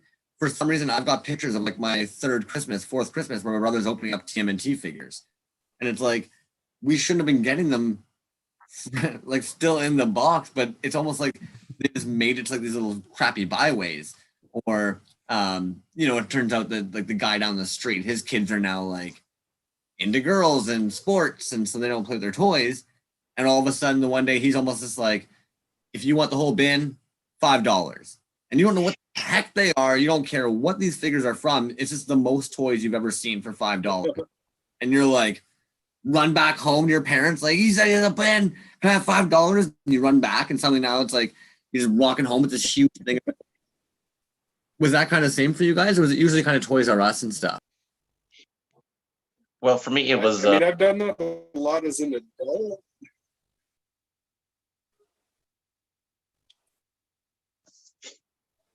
Did we lose him? I think the floor is yours. No, that was just the whole sentence. No, for me, it was again, we didn't have money, but we would go to the swap meet every week. Flea market, swap meet, and that's where I first would see bad bootlegs. Again, I was always trying to find the Star Wars figures, find the characters, the main characters. Then I'd show up and they would have these crappy, blown plastic figures that looked nothing like the people. They had the wrong colored costume or the wrong weapons or whatever. But a lot of times that's what I ended up with. So you go home and you try to play with them. Instead of Luke Skywalker, you had Blake, whatever. And so you're playing, and then the neighbors would come over with their real toys, and you would come in like, yeah, okay. But eventually, Crumbs, you were saying about going back to the movies and stuff. As a kid, one of my aunts would take us. She was a big sci-fi nut, and she would take us to every single sci-fi movie that ever came out, whether we wanted to go or not. So again, Star Wars, Black Hole, the original Dune movie when that came out. I remember being a kid watching Dune and not knowing what the hell was going on as far as the story goes, but just being amazed by these giant worms on the screen and dudes yelling and shooting people just by yelling. So, and then eventually, as I got a little older, and my aunt, she worked at Sears, so she would get a big Sears discount, and every once in a while, I'd be like, "Hey, can I get this Cobra Jet?" She'd be like, "Yeah, sure." And so eventually, that's how I ended up accumulating some toys.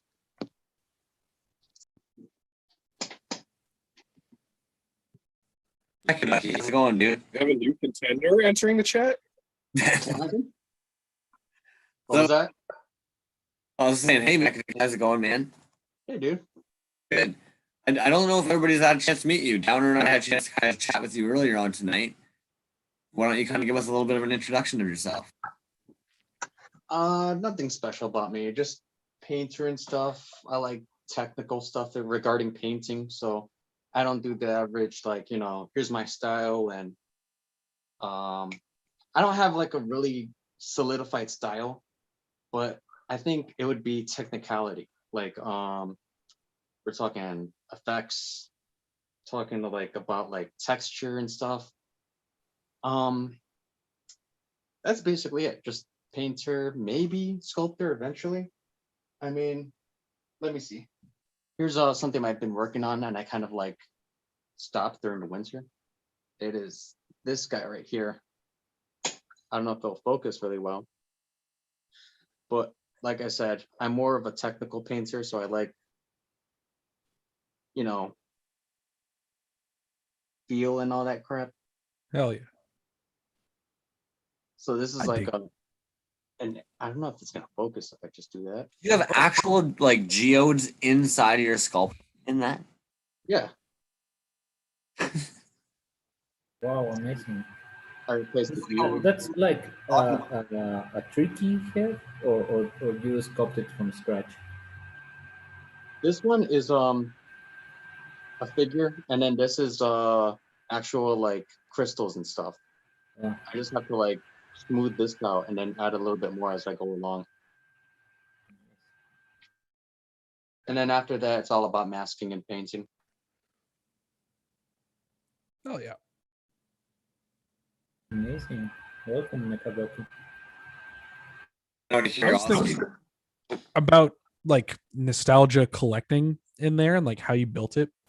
And I always like one aspect of like the nostalgia collecting that like I've never really explored was like Hot Wheels and like die cast like car things, man. Like my dad loved those. Like, and when I was a kid, he was like, he's like, this is die cast. That's the good stuff. And I was like, you have no idea what that means, right? And I remember like one Christmas we got like a I had like this huge like pack of like all these like die cast cars. I don't even think they were Hot Wheels brand. They're like just off brand, like huge thing. I just remember like it's kind of random. Just like the whole thing was like pick a couple of them that you like, and then we'll donate the rest. And I thought that was like the coolest. I love that. And like it's just interesting because I have like really specific memories of like just a couple of like Hot Wheels, or like not even Hot Wheels, just like generic die cast car things. And it's like I just have, it's like one of those, it's like hearing a song. And it's like every time I see a Hot Wheels, I'm like, oh yeah, I remember when I had like a, you have like those memories where it's like a long song with a very specific event, and like you're in that event or you hear that song and you're like right back there. And it's like Hot Wheels. Every time I see one, I'm just like, I remember it, like little die-cast cars. That's the good stuff, dude. And like I just have never like explored that. And I was thinking it's just it's an interesting thing to have like those things that are there that I just haven't even like looked into, as like nostalgia trip things. Yeah, I just found a pile of those like Street Beast, the old like monster Hot Wheels where it was like the rat and the shark and stuff for like 50 cents a piece at an antique store up in Washington the other day, and I was like, I'm taking all of these, every single one in the box. nice. Those ones are kind of wild. I just looked those up. Those kind of crazy. With the diecast, what I find is interesting is like if you look back, like for a while there, companies were actually selling that to kids to make their own toys. You have all like the diecast, like make your own sets. I had one of those, dude. The little pellets, and it was like it had the little vials. Honestly, I was more obsessed with the little vials of bead things. I thought they were so cool. Like I really like little things, and it was like the little vials of little pellets for it. And then it just had like a stamp. It was like little, just like a little injection molding kit. I don't know how you give that to kids, but like they had it. What was that? That one toy where you put a bunch of goop in that machine and it makes like this little plastic like bugs and stuff. Crawlers. Yeah. Yeah, It was like the same sort of thing, but this was like Crawlers. fucking metal, dude. Just weird. Yeah, these would be literally like this like safety lid over top, and like they had to like get removed off the market because they burnt children and set houses on fire and stuff. And then you look at them and it's like, no wonder this did this. Like, I burnt my fingers on those all the time. The best toys are the ones that are pulled off the market. Actually, too. Speaking of toys pulled off the market, does anybody remember that toy that you'd feed little like peas and then started eating kids' hair? It was a Cabbage Patch, and it would just keep on going. Yeah. There was like a 60 Minutes on it or something where you have like this little girl like crying as her dad's like, I had to beat it with a hammer, you know, and you're just like, what happened here? I had to kill the Cabbage Patch child. God, just like, bah, bah, bah. And it makes Like, me I got to play with lawn darts before those got taken off the market. You remember those? oh That was my probably a good call, though. Yeah. I totally. We didn't get to play with lawn Yeah. darts. those are. You just look at that and you're like, yeah, that's dangerous. That's pure. That's the thing. I was born so long after the lawn darts, and then like when somebody mentioned that to me, I was like, a lawn dart? You look it up, and I was like, what the fuck were people thinking, dude? That's insane. Like, it's literally a weapon. Like, there's no other interpretation of that device. Like, Yeah, you look at it, and it screams zombie apocalypse, but here, as an 8-year-old kid, hey, okay, get out of the way, just a little bit. There you go. Yeah, crazy. It reminds me of that Vine. You remember that one where that guy's holding his hand up like this, and there's a dartboard right behind him, and someone throws a dart, and that thing lands like right here. Yeah.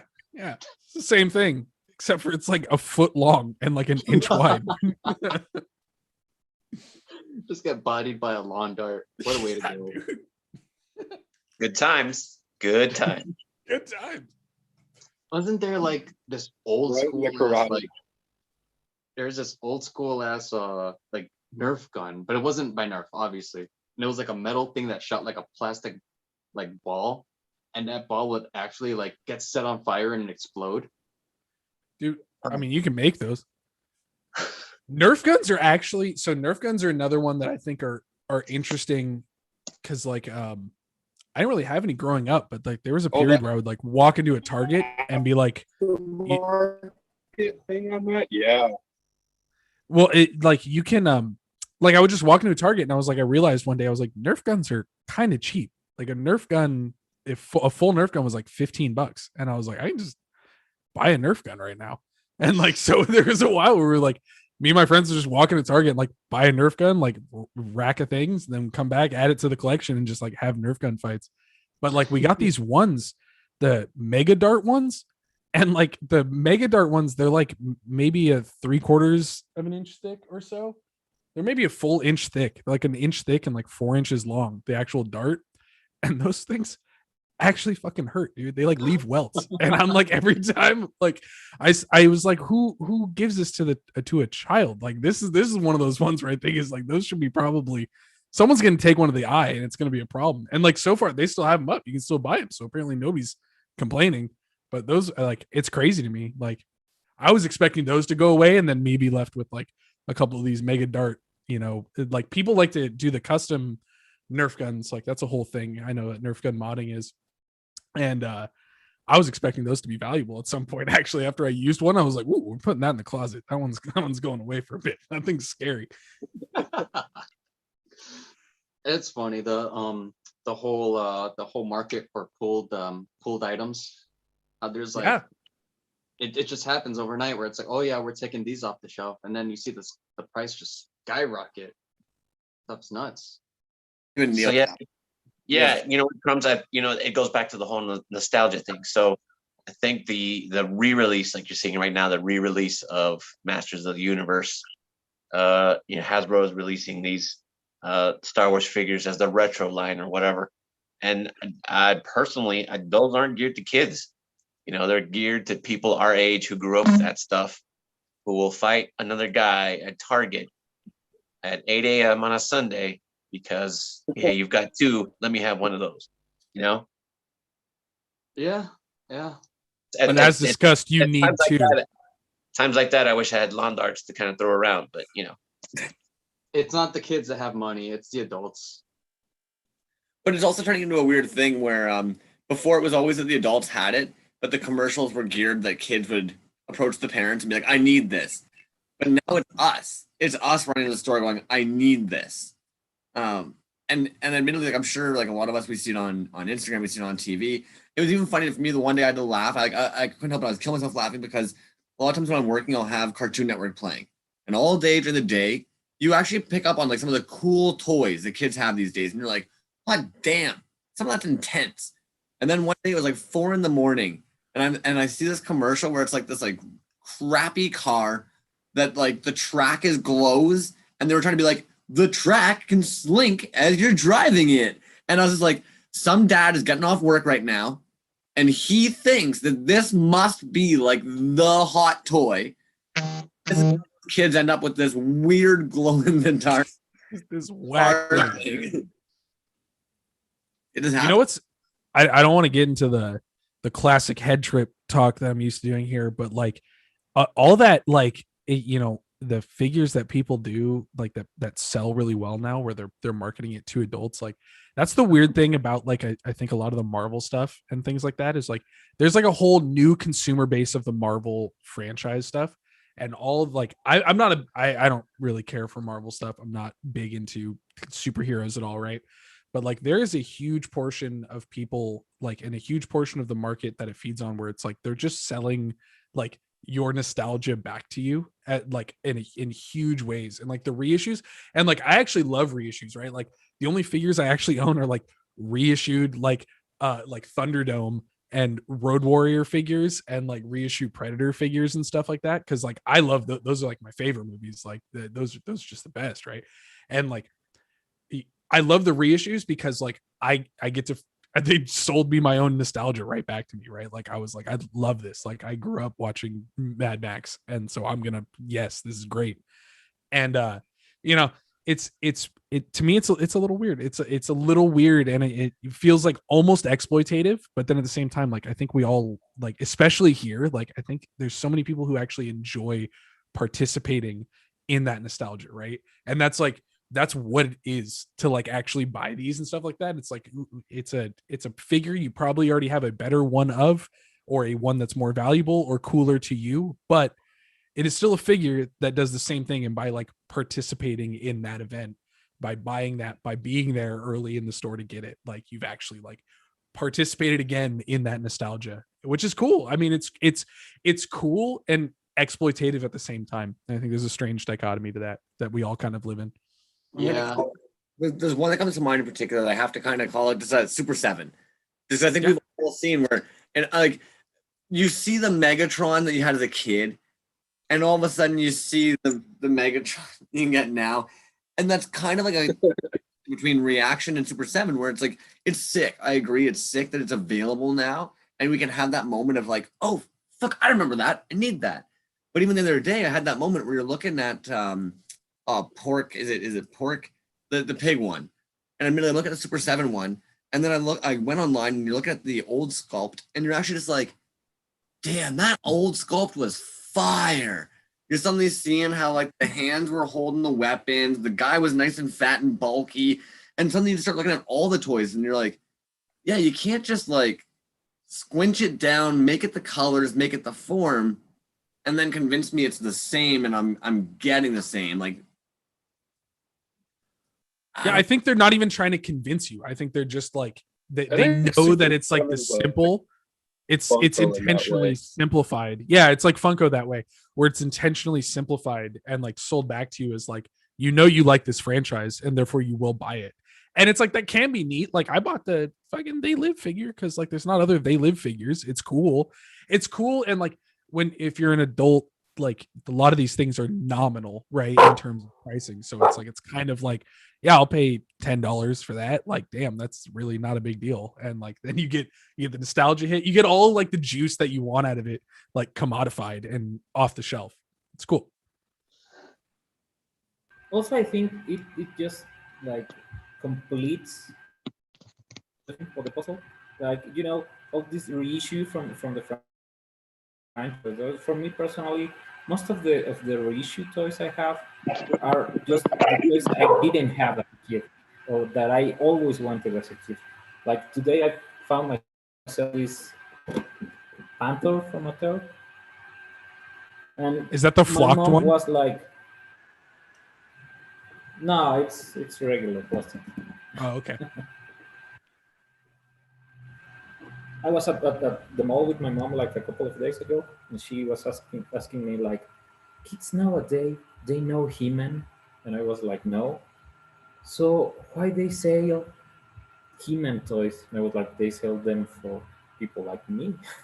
And she was like, but you're a grown up. And I was like, oh, what can I say? You know, and honestly, this nostalgia thing has been like going for a long time. I think it's just now that we are focusing on it more than ever.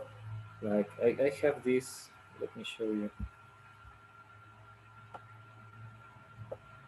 Here it is, like my little collection of He-Man and Battle Cats. This one is the reissue from Mattel. This is the original one. This is a Wow. bootleg. Yeah, But I have that's this really one that was made by Super 7, which came out like a couple of years ago. Most of these I never had as a kid. I have the He-Man, which is this one, but I never had the Battle Cat. And as I was saying, when I get my hands on some of them, I need to have all the others. I don't know, because you see that we have history here, like a narrative of reissues and ideas that complete someone, I don't know, mythos or ideas about collecting. And I feel most of the reissue toys nowadays are sold to fulfill this, which like letting you have this thing you always wanted or wonder, or not to intentionally uh, direct new generations for them, but it's always like asking focus and importance from the older generations, like the Ninja Turtles. They also made the Vision reissue, and I don't know, this is the fifth time they've done this.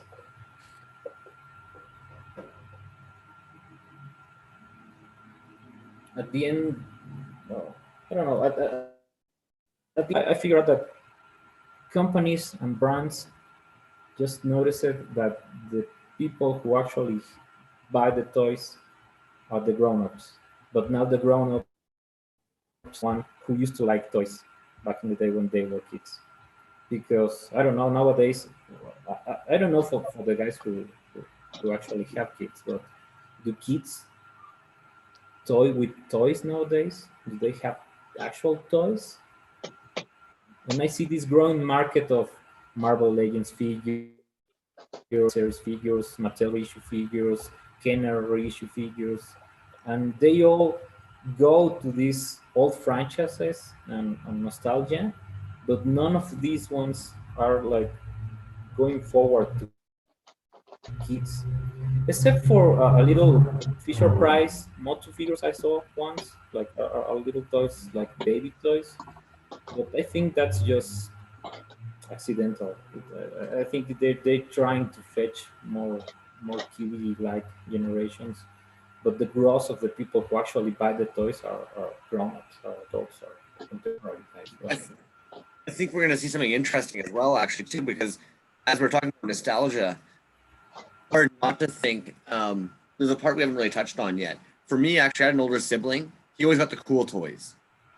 So admittedly, like nowadays, I purposely see certain toys that back in the day, I remember it'd almost be like that was his, that was the cool one, and now I'll intentionally grab that. And I get to kind of give this little like out into the universe, like, well, F you, man, and I have that toy now. And what I think is that when we pass, if you do have kids or anything like that, there are going to be certain kids that still end up kind of putting in like, oh, my dad had that figure. It'd always be in his room, or oh, my dad was obsessed with the bobas. I need a boba. And before you know it, all of a sudden, instead of just needing a boba, they've got an entire shrine of bobas. And they don't know when they started collecting them, but somewhere along the line, it was just kind of like they needed to have a boba. And I think it'll be, I don't know for sure, but personally, that comes into part of my collecting is when it's nostalgia. It's like neo-nostalgia. I even brought it up earlier when he mentioned sitting with his dad and watching Conan.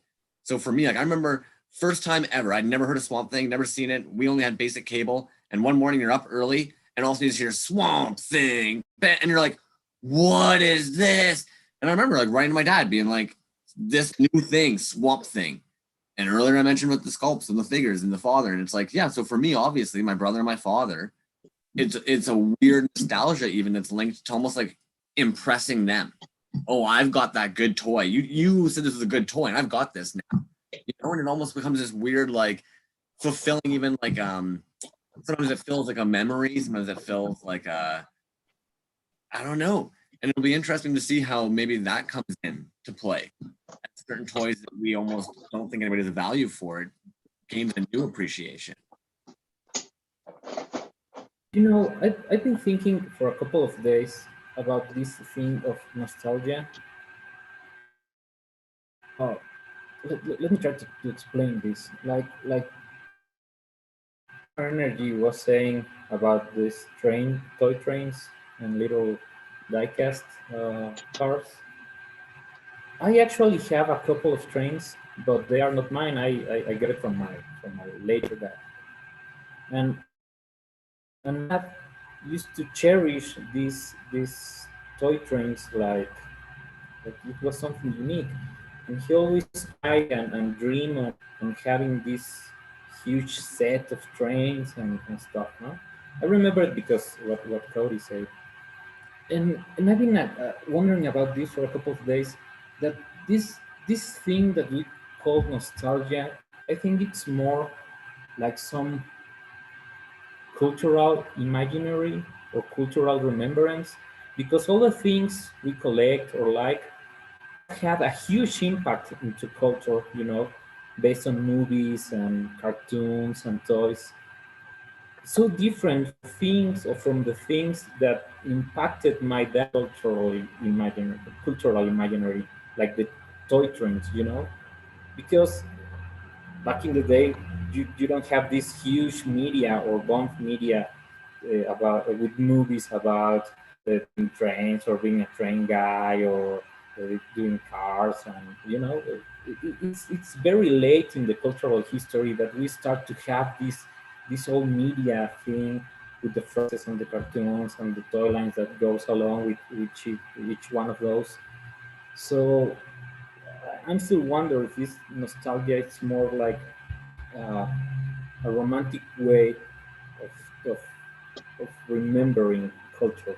You know, it's because in this like cyclicity of the culture, we have He-Man, but then 10 years later we have another He-Man, and 10 years from that we have another He-Man, which by the way is the same He-Man from the 20 years after or before, and we start rambling in these same toy lines one and twice and all this time. And sorry if I'm rambling. I'm just trying to get to that point. If it's actual nostalgia or just like a rerun of the cultural impact of our childhood or our own culture. I think it could be a whole slew of things because we see these designers bring like a whole bunch of new things to the table, like different sculpts, different textures, and just a slew of like just different stuff. Like I'm gonna show you good examples, like the Peach Man from Anonymous Rat. Like you don't really see this kind of thing on like toy shelves and stuff. Well, maybe if you look hard enough, but you have people pulling like all these different ideas and making art toys out of them. Sometimes it's like nostalgia based because you're like, yeah, you know what? I remember my pops talking about the space race and stuff, and you know, America versus Russia and stuff. And then you pick up one of these little astronaut guys that are done to death, you know, it's dead astronauts. And you're like, yeah, that reminds me of that time. So it could be a play on nostalgia, and it just could be a play on like general things that catch your interest. I think Yeah. Also, what I'm seeing to look at, it's like this impact through also art, as we were saying about art toys, and little differences that goes beyond the object itself. Like I'm a huge fan of these ones, like the key figures. I really like these ones. But then I came across this other one, and I was really amazed by the figure itself, Wow. and like the colors and the size. And I have these ones like side by side here in my display. Did you know these actually are called Roblox? It's like a kid toy, a very popular kid toy nowadays. And Huh. and I went fetching for this at the mall today, and we're surprised that they're just random figures like policemen, firefighters, and stuff. And this particular one, it I don't know. It's like you're saying the design and the texture is like so unique and so resembling of all types of figures like art toys. But I feel like these both impact the culture in a very special way, very different, like very different than the other types of toys from the past, from like my dad's toys and stuff. I'm just gonna even catch up with nostalgia here because he's in the YouTube chat and he even mentioned like it's interesting because he brought up nostalgia by definition is the yearning for a perceived happier time, connecting our memories to toys and IPs to help us recall to return to them or sometimes repel the present day. So I think that was of course summarizes pretty much what we've all been definitely saying. He ended up throwing up too, just in line with the whole Motu thing that had been getting talked about earlier. He said, he's in enough Motu groups these days, and he sees the guys angrily hating reissues and imagination. It's sad to him. They've locked into this past period and repel any changes to these IPs. So it goes both ways. It's like he's saying, it's like you definitely see some dudes that repel any of the change in there also. Let's take a look here. Why not? So the one thing I thought was kind of neat is like, as much as we all said shows, um, I personally think something that comes up often is like you guys were talking about textures. We need to know the content sometimes. Like I find it like I'll be totally honest, I didn't take in my first Ninja Turtle content. I had my first toy. You know what I mean? I would have had my first Ninja Turtle. And I find it's odd how often even now, like so many of the creators, especially in the indie scene, they're making things that's like we don't always know what the heck they are. Sometimes they have a complete original backstory, and yet for some reason it might be like the colors, the textures, the form that ends up appealing to us. Does anybody have like a particular toy in general that they can think of, even just like that's been like stood out from like childhood that's like you've never understood like what it's from, but you just love it?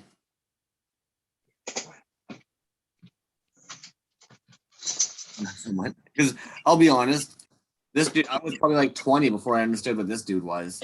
And yet for some reason still Yeah, I know that dude. and then but again, like it's not like you've ever seen the show. If you know of Jackson, you end up picking up on like the one Star Wars reference like ever in the movies, but otherwise no clue who this guy's supposed to be. So I find that's even kind of interesting, like how when Mechadaki brings up the textures and stuff, it's like sometimes it has nothing to do with the content. I think the biggest ones for me on like nostalgia that's not tied to any kind of IP thing are like the old like China stores. Any of the old, the old like blown plastic dinosaurs with the really stupid facial expressions. And some of I that love them as a kid, and I still love them to this day. Say again? I always found those ones had extremely sharp teeth. No, they do. They absolutely. And you can't resist the urge to like stick your finger in its mouth, and you always regret it. Yeah. There's I'm still gonna stick with Oh, full that one's- texture. that one's-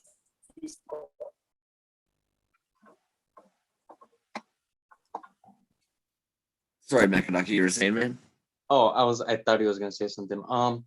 I'm still gonna stick with whole texture with nostalgia because there's not gonna be anything like, like grabbing onto like a play school toy, like one of those little cars and stuff, and feeling that little rigidy like texture on there, or like having fun with like those sock and poppers, those stupid little thin plastic inflatable thingies that you just used to wallop your other cousin with and stuff. Like their textures like comes in a big play, just like Final Dinosaurs you'd get, like I mentioned earlier at KB Toys. Like there's a nostalgia to it. Like Yeah, those the bigger version, like the weird two-headed dinosaurs. yeah, Like those things. Yeah, those things were rad. I'll admit, maybe I'm weird. Ariel Boba mentioned the smell. Smell is actually way bigger for me than touch.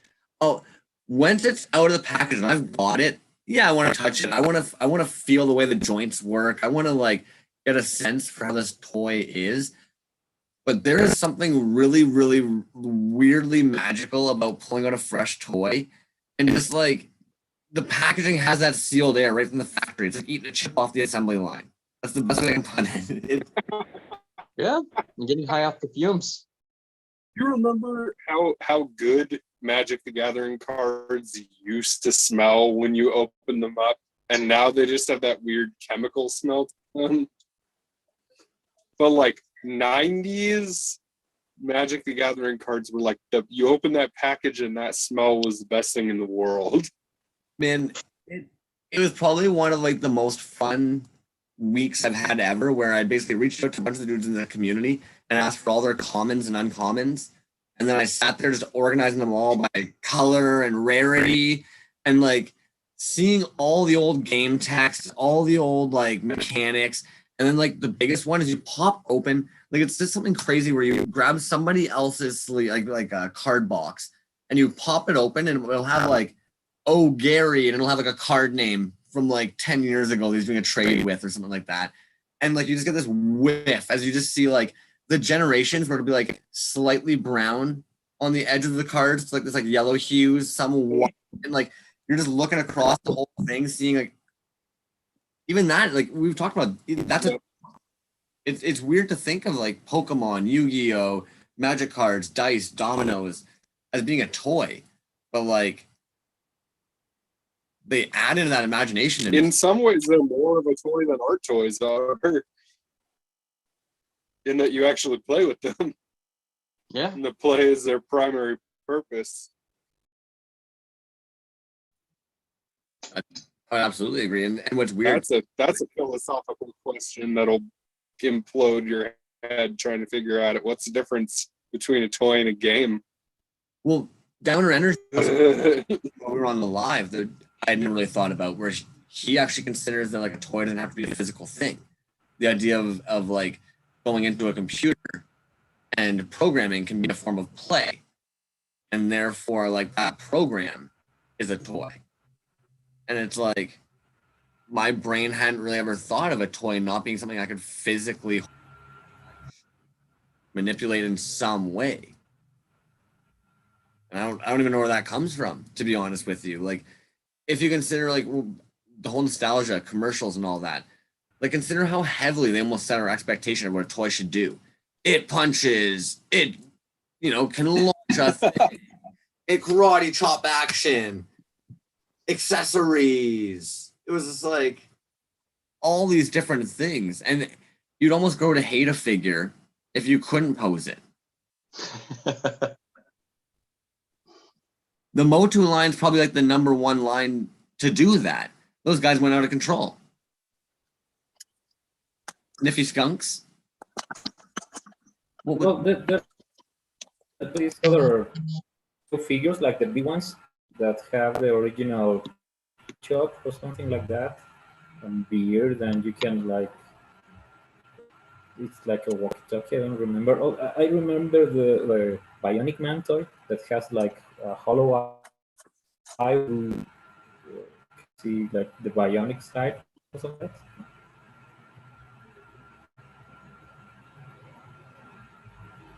Do you guys find even when you're making, nostalgia seems to play quite a role? Like when you're painting, when you're sculpting, when you're casting, like anything like that? My last project was fun.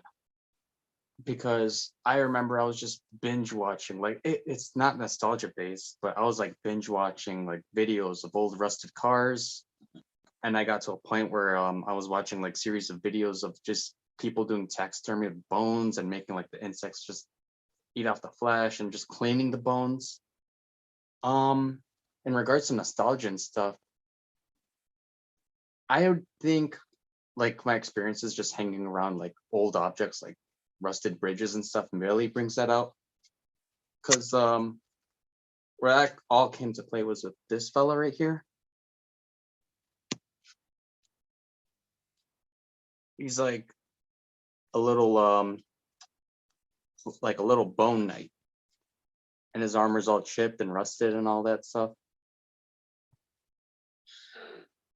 Lighting's terrible, but I don't know. I do like when artists play around with like old school colors. Like I remember one thing that brought me to the scene early was people pressing releases where the colorway was like play school red and play school yellow. And I'm like, you know what? Those are actually pretty like nostalgic colors if you think about it. And that's what I like about certain artists doing that kind of thing too.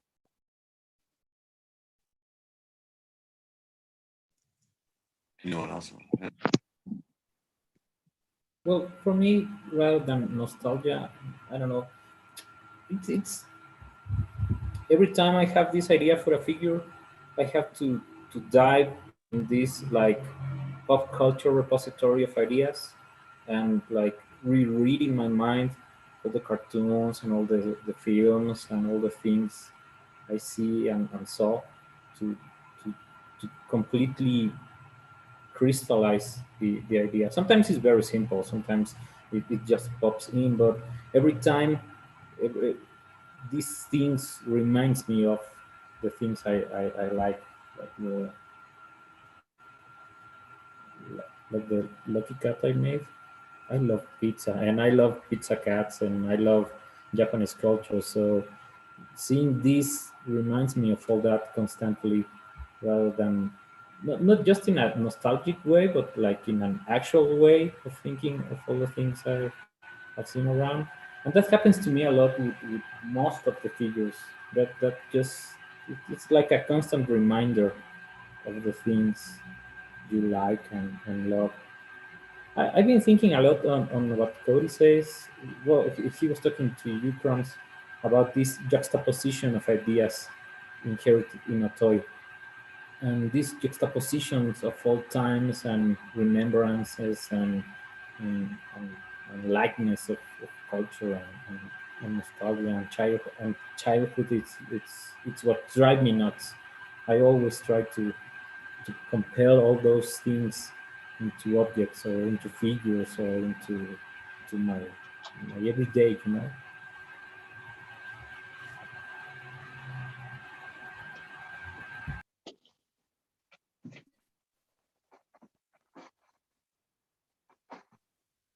I'm surprised you didn't jump in there. As somebody who collects all the miniatures, it's been quite a large part of history. And you're over it, unless you're frozen there. I don't know. I've got like some stuff that I cast just because I have like good memories of that, but when I first started making stuff, I was like inspired by what everybody else is doing, the same as everyone else. And I started off with some like, okay, let me try and figure out some Star Wars mashup stuff. Let me try and figure out some Modu mashup stuff. And I found that the more I got into it, I would finish a figure and I would look at it and I would go, yeah, that hits buttons. That would probably sell, but it's not this. It's not Trash Show Studios. It's not what I'm going for.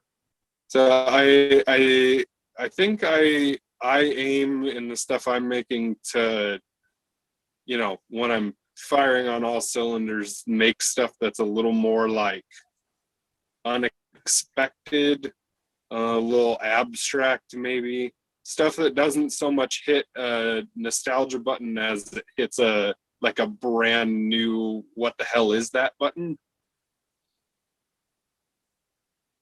And like it's not any kind of dig on the people who do that. It's just there are people who do the stuff with like the Simpsons franchises and the Star Wars franchise and stuff, and like they're doing better stuff with that than I would.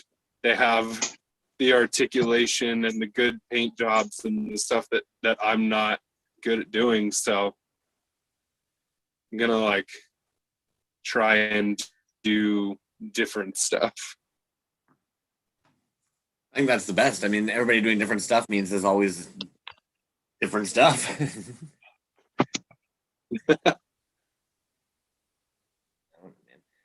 Makadaki, I'm surprised that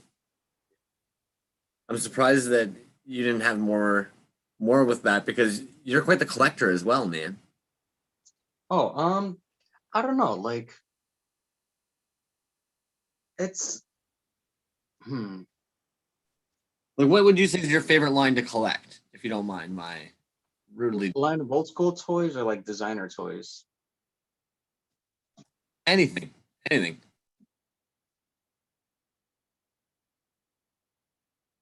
There's a lot, but like, okay, so the scene where I came from, where all most of my technical build abilities I came from, was the Gundam scene. So it's like model kits and all that stuff, like all this very eccentric stuff. Like we were talking earlier about, oh, that toy moves, it's really cool and stuff, or it could really pose.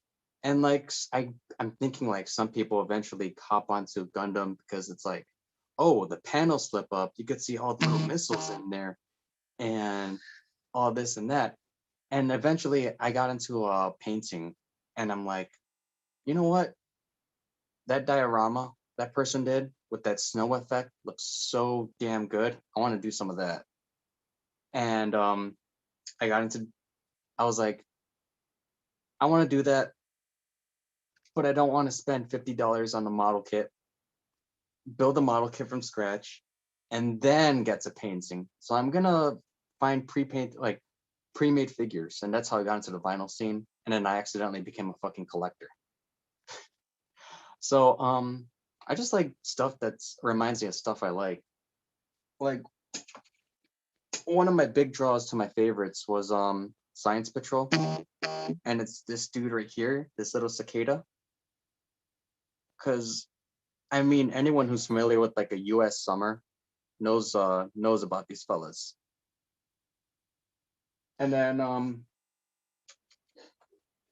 I was like, okay, he's cool, and I ended up getting like a bunch of his skeletons too. These are awesome. And then from there, I'm just like, you know what, this is awesome. Just collecting stuff based on my interest and all that. And I have a ridiculous amount of Easter Island heads too, just because I'm like, yeah, you know what, that's great. I don't know. I just started. It's a funny play because it's like you collect things off the things you like, and then when you get those things, you learn more about the things you like from other people.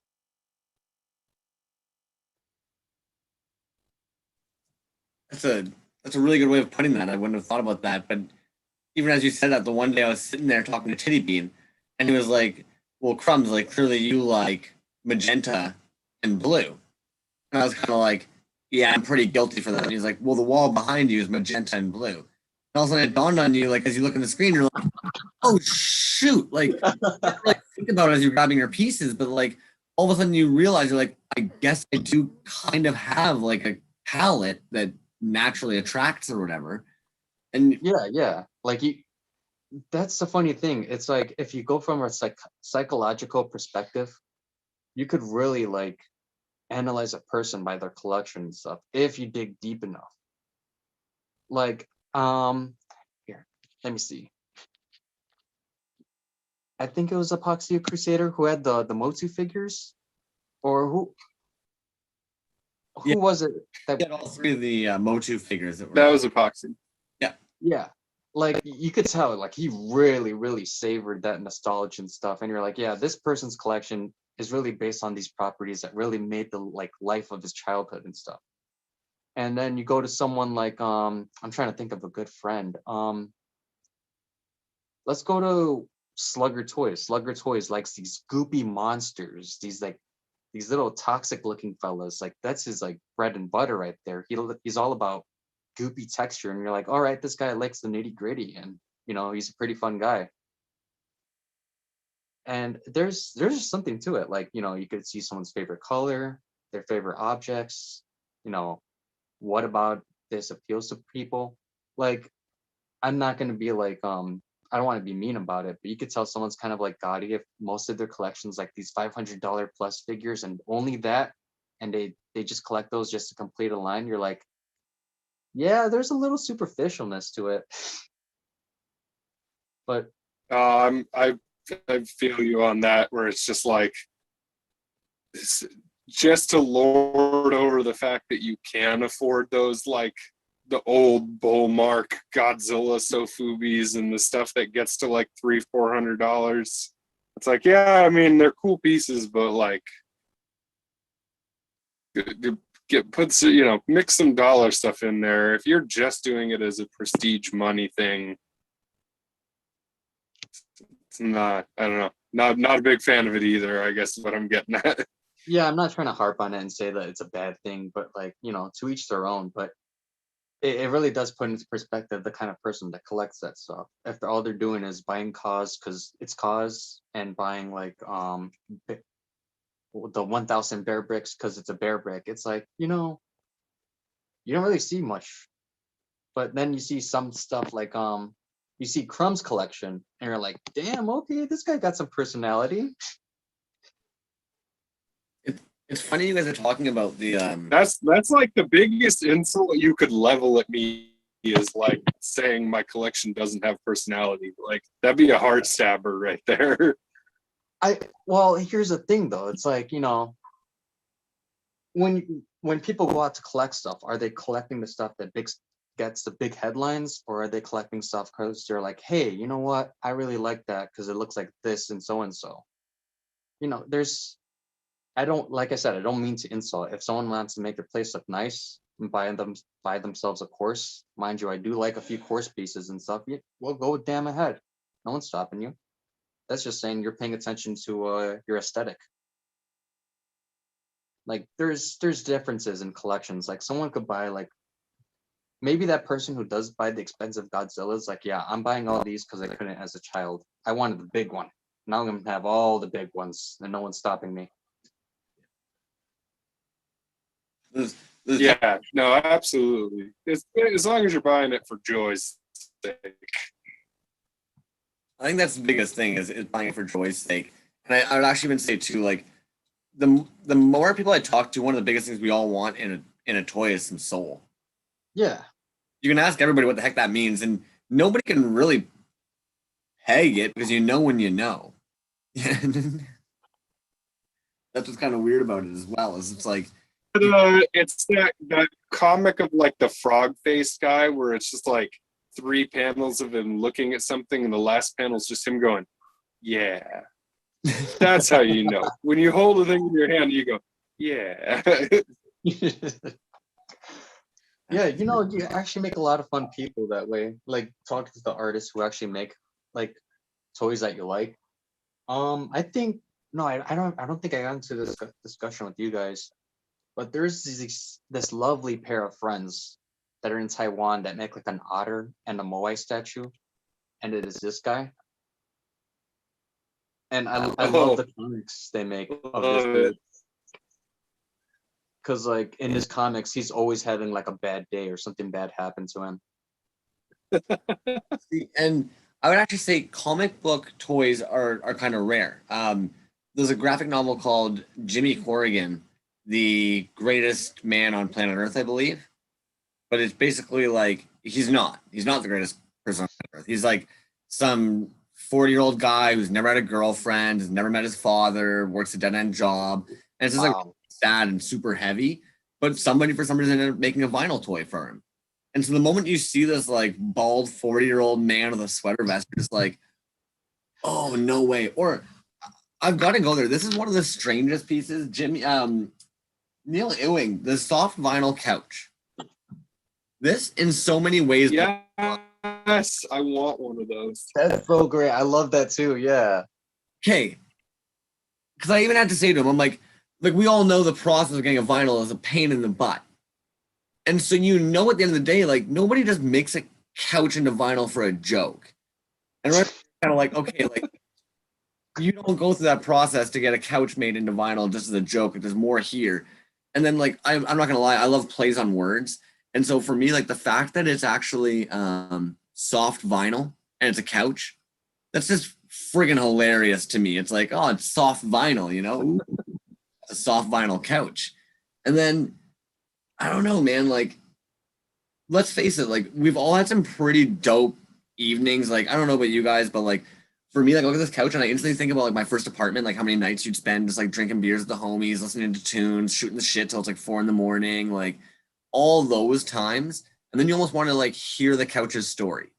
Like all your other characters, like they go, like you build these weird stories for them, these quests for them, where you almost picture like what adventures they would go on or something. But the couch is like the one that you're actually kind of like, no, I want to hear what you've actually like, just being in the room. What has happened to you? It's trippy, man. And like, I don't feel like what's odd is like a toy couch really shouldn't just like spark anything, but it does. Yeah. What the fuck? You know, that thing's rad and I've wanted one for a while now. Yeah, it's interesting. Like I said, to do it even is just interesting to me. It's like I said, to build a couch, and it's kind of jokes because he even said he's like, it's got playability because all your toys can sit on it. Holy shit! I didn't really think about that, but yeah, I guess it does have playability if you want to look at it that way. I don't know, man. Fun times, dude. Yo, Trash Joy, I'm kind of curious. Like, were you always a bit of a hoarder of like the small toys, and it just kept getting bigger, or was it also just like a turning point for you at some point that like you came across one somewhere and it's just like exploded?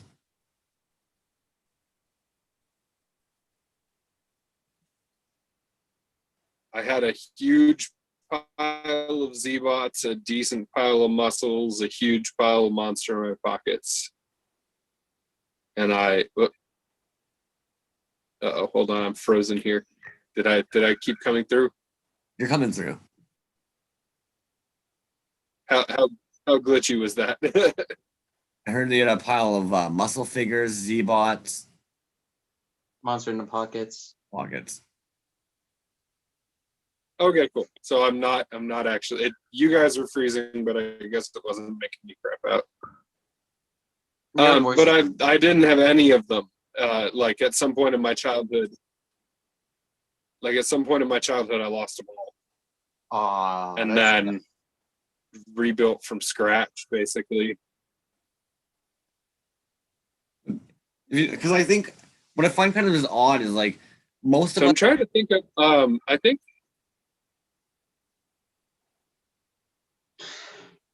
Oh, keep going. So I just think it's wild that most of us never like threw out all of our figures. Like we probably had some of our figures as a kid, but it's odd how like at some point or another we suddenly like needed those figures as a kid, or needed to even I would say it's interesting, Mecha Ducky, that you weren't really a collector, but then you said like you started seeing these things that appealed to your tastes, and I'm sure now you have that need fever where you see something and it feels like a need. Well, I got to satiate it by like coming up with a theme and being like, all right, I'm only going to follow this theme. And then, sometimes you just accidentally buy out of the theme. You have a theme. You have a theme. Yes. Please elaborate on that. That's impressive. Here, let me fix up my lamp. I'll admit, I don't think I could be like, I'm too impulsive. I couldn't stick to a theme. I couldn't narrow it down, no. Because sometimes one of my favorite things about a new toy that I find is that I can't pigeonhole it into any category. I just look at it and go, what the hell is this? Dude, I saw something the other day that admittedly, even though I know a lot of people would be like, that's a sellout move and everything, I was actually so blown away by how dope it was. It was a Frozen wristwatch, like the movie Frozen. It was a wristwatch that turns into a transformer. I saw that. That thing's hilarious. Dude, I for some reason actually I was sitting there just being like, there are so many reasons I want this. One, why the fuck is there a frozen transformer? And why? Hold on. I think the lighting's terrible. You and I have had this conversation about how sometimes the biggest reason to own something is because you look at it and go, why the hell did someone make this? That's half the fun, man. Like that banana right there, in my opinion, that's one of those kind of pieces where you're like, who the fuck?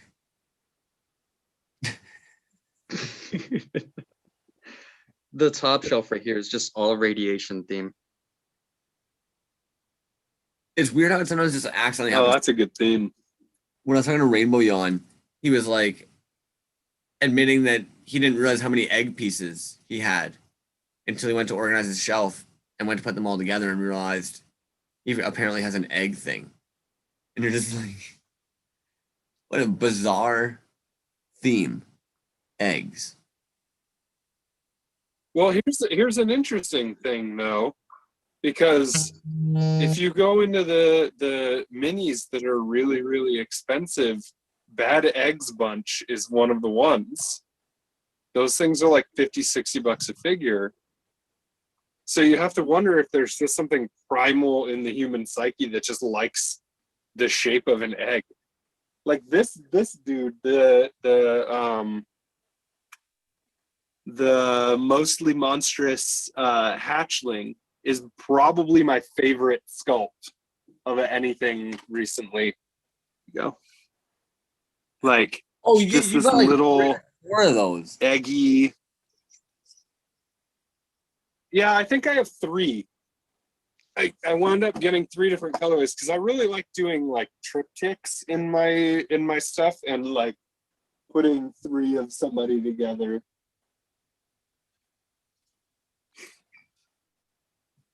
I'm gonna And what's his name's egg too? Cat Fans has another one, and there's like that skull egg thing is just cool. a gore That egg. little dude, where's his face? Where's your There you face go. hiding? Your camera's finally coming. Yeah, through, gore man. egg. I love those. I love them. Nice. Dude, I feel like You Cat should Fan- send a couple pictures to the chat of that radiation shelf, because I'd love to see some of that stuff, like where I can actually look at it in a still picture more close. Do you have 2 of the squatches behind you there too? Or not oh fuck, not squatches. Oh crap. Cryptos? I can't remember the freaking name of them. You have 2 of those dope dogs right behind you. I missed the drop. The Splunks. Oh, I talked to Mothman. Mothman's amazing. I am confident they will make you more. I'm gonna paint the white one when I get home. Try and get it like a nice, like sort of Lake Museum toy looking paint job on it. how do you guys decide which toys you're actually? But yeah, no, absolutely talk to him, and I guarantee you he'll make you one. He's such a cool dude. The list is getting big, man. The list is always. Oh Getting yeah, no, I know it. I know it. So, if with you mentioning that you're going to paint that, how do you guys usually decide which figures are okay for you to paint?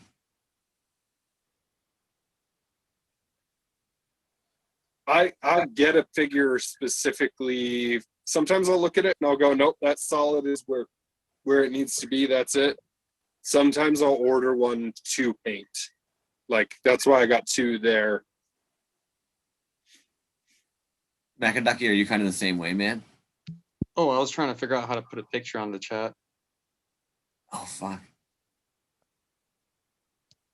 What was that question? Sorry. He was asking. Oh,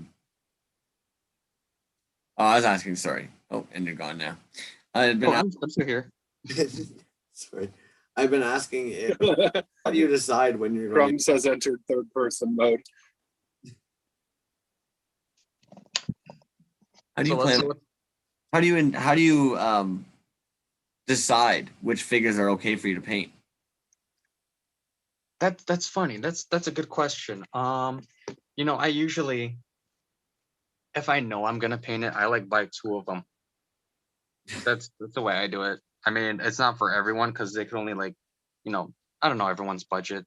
Yeah. Sometimes they can't afford it, but yeah, I would get 2 of them, or if it's just sitting there and I'm just like, you know what, I feel like selling it, or maybe not, maybe I could do something with it. I just do that. Or if I look at it and you're like, I don't want to have it just the way it is, but I want to do something with it. I just buy it impulsively. Um,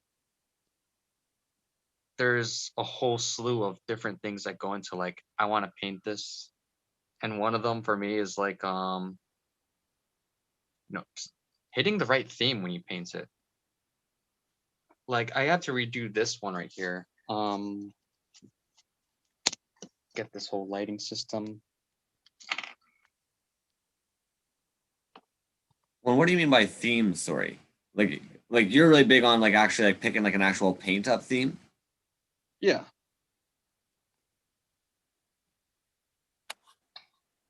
This guy's a little dusty, so I have to clean him up. But he has a little frozen pond on the top of his head.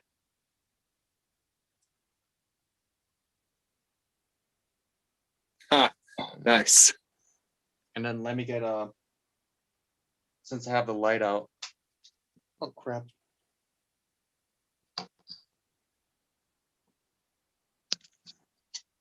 This guy looks a little better now. Damn. So he has all that little rust on him and everything. And the little dried bone look Very to it. very Dark Souls. That's what I thought when I was finishing him all up. I'm like, yeah, this does look like a little worn dude.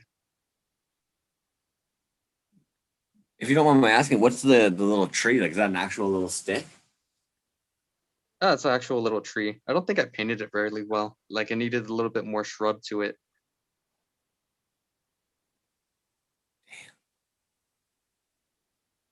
Sorry, man. But I had to do multiple washes on the little the hands and stuff just to get that certain look to it. Yeah. From all those bone videos I was watching, which is hilarious. So I was painting this guy up and I'm I have watching. mad respect for people who can do that level of mini painting, that, the mini painters, that stuff's insane. The skill level. I think that's what I found was so interesting when it's it's kind of hilarious if you consider the time frame. These guys, 1989, and consider the sculpt of that versus those the trash bunch that we were talking about earlier. It's yeah, this sculpt is garbage compared to those sculpts. The paint is nothing compared to the paint ups on even a Z-bot.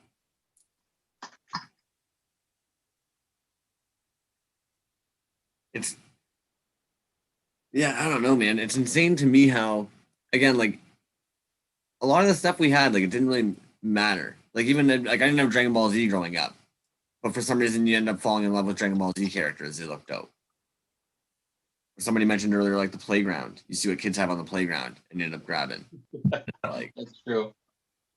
I feel that's even a weird part of it, where what the cool kids had. You know it was cool because they had it at school, so now you want it. Well, it is 1:22 a.m. in the morning. I'm going 2.5 hours. What do you think, gentlemen? Call it an evening? Yeah. Is it seriously? Well, holy shit, it's 10:30 already. We got. Oh yeah, you're even even further back. Oh, I dig it, man. Mecha Ducky, what? Yeah, I don't know anything about time zones. You're in Chicago, right? Yeah, it's Texas time and also Chicago time over here. Time zones are weird. It's 12 o'clock, and I had my dog over here earlier. He was like, "Hey man, it's 12 o'clock. That's walk time." So he's over there in the corner chilling. Let me see if I can get him. Sorry. Come here. Sounds like a good time to come in because I think my house is starting to fall asleep as a whole. Yeah, man. There he is. All Handsome. right, guys, it was good talking to you all. Oh, corgis are the best. Groovy. Good chatting, guys. And on the corgi note, I'm gonna roll out. Yeah, man. I'm out as well. Talk to y'all again soon.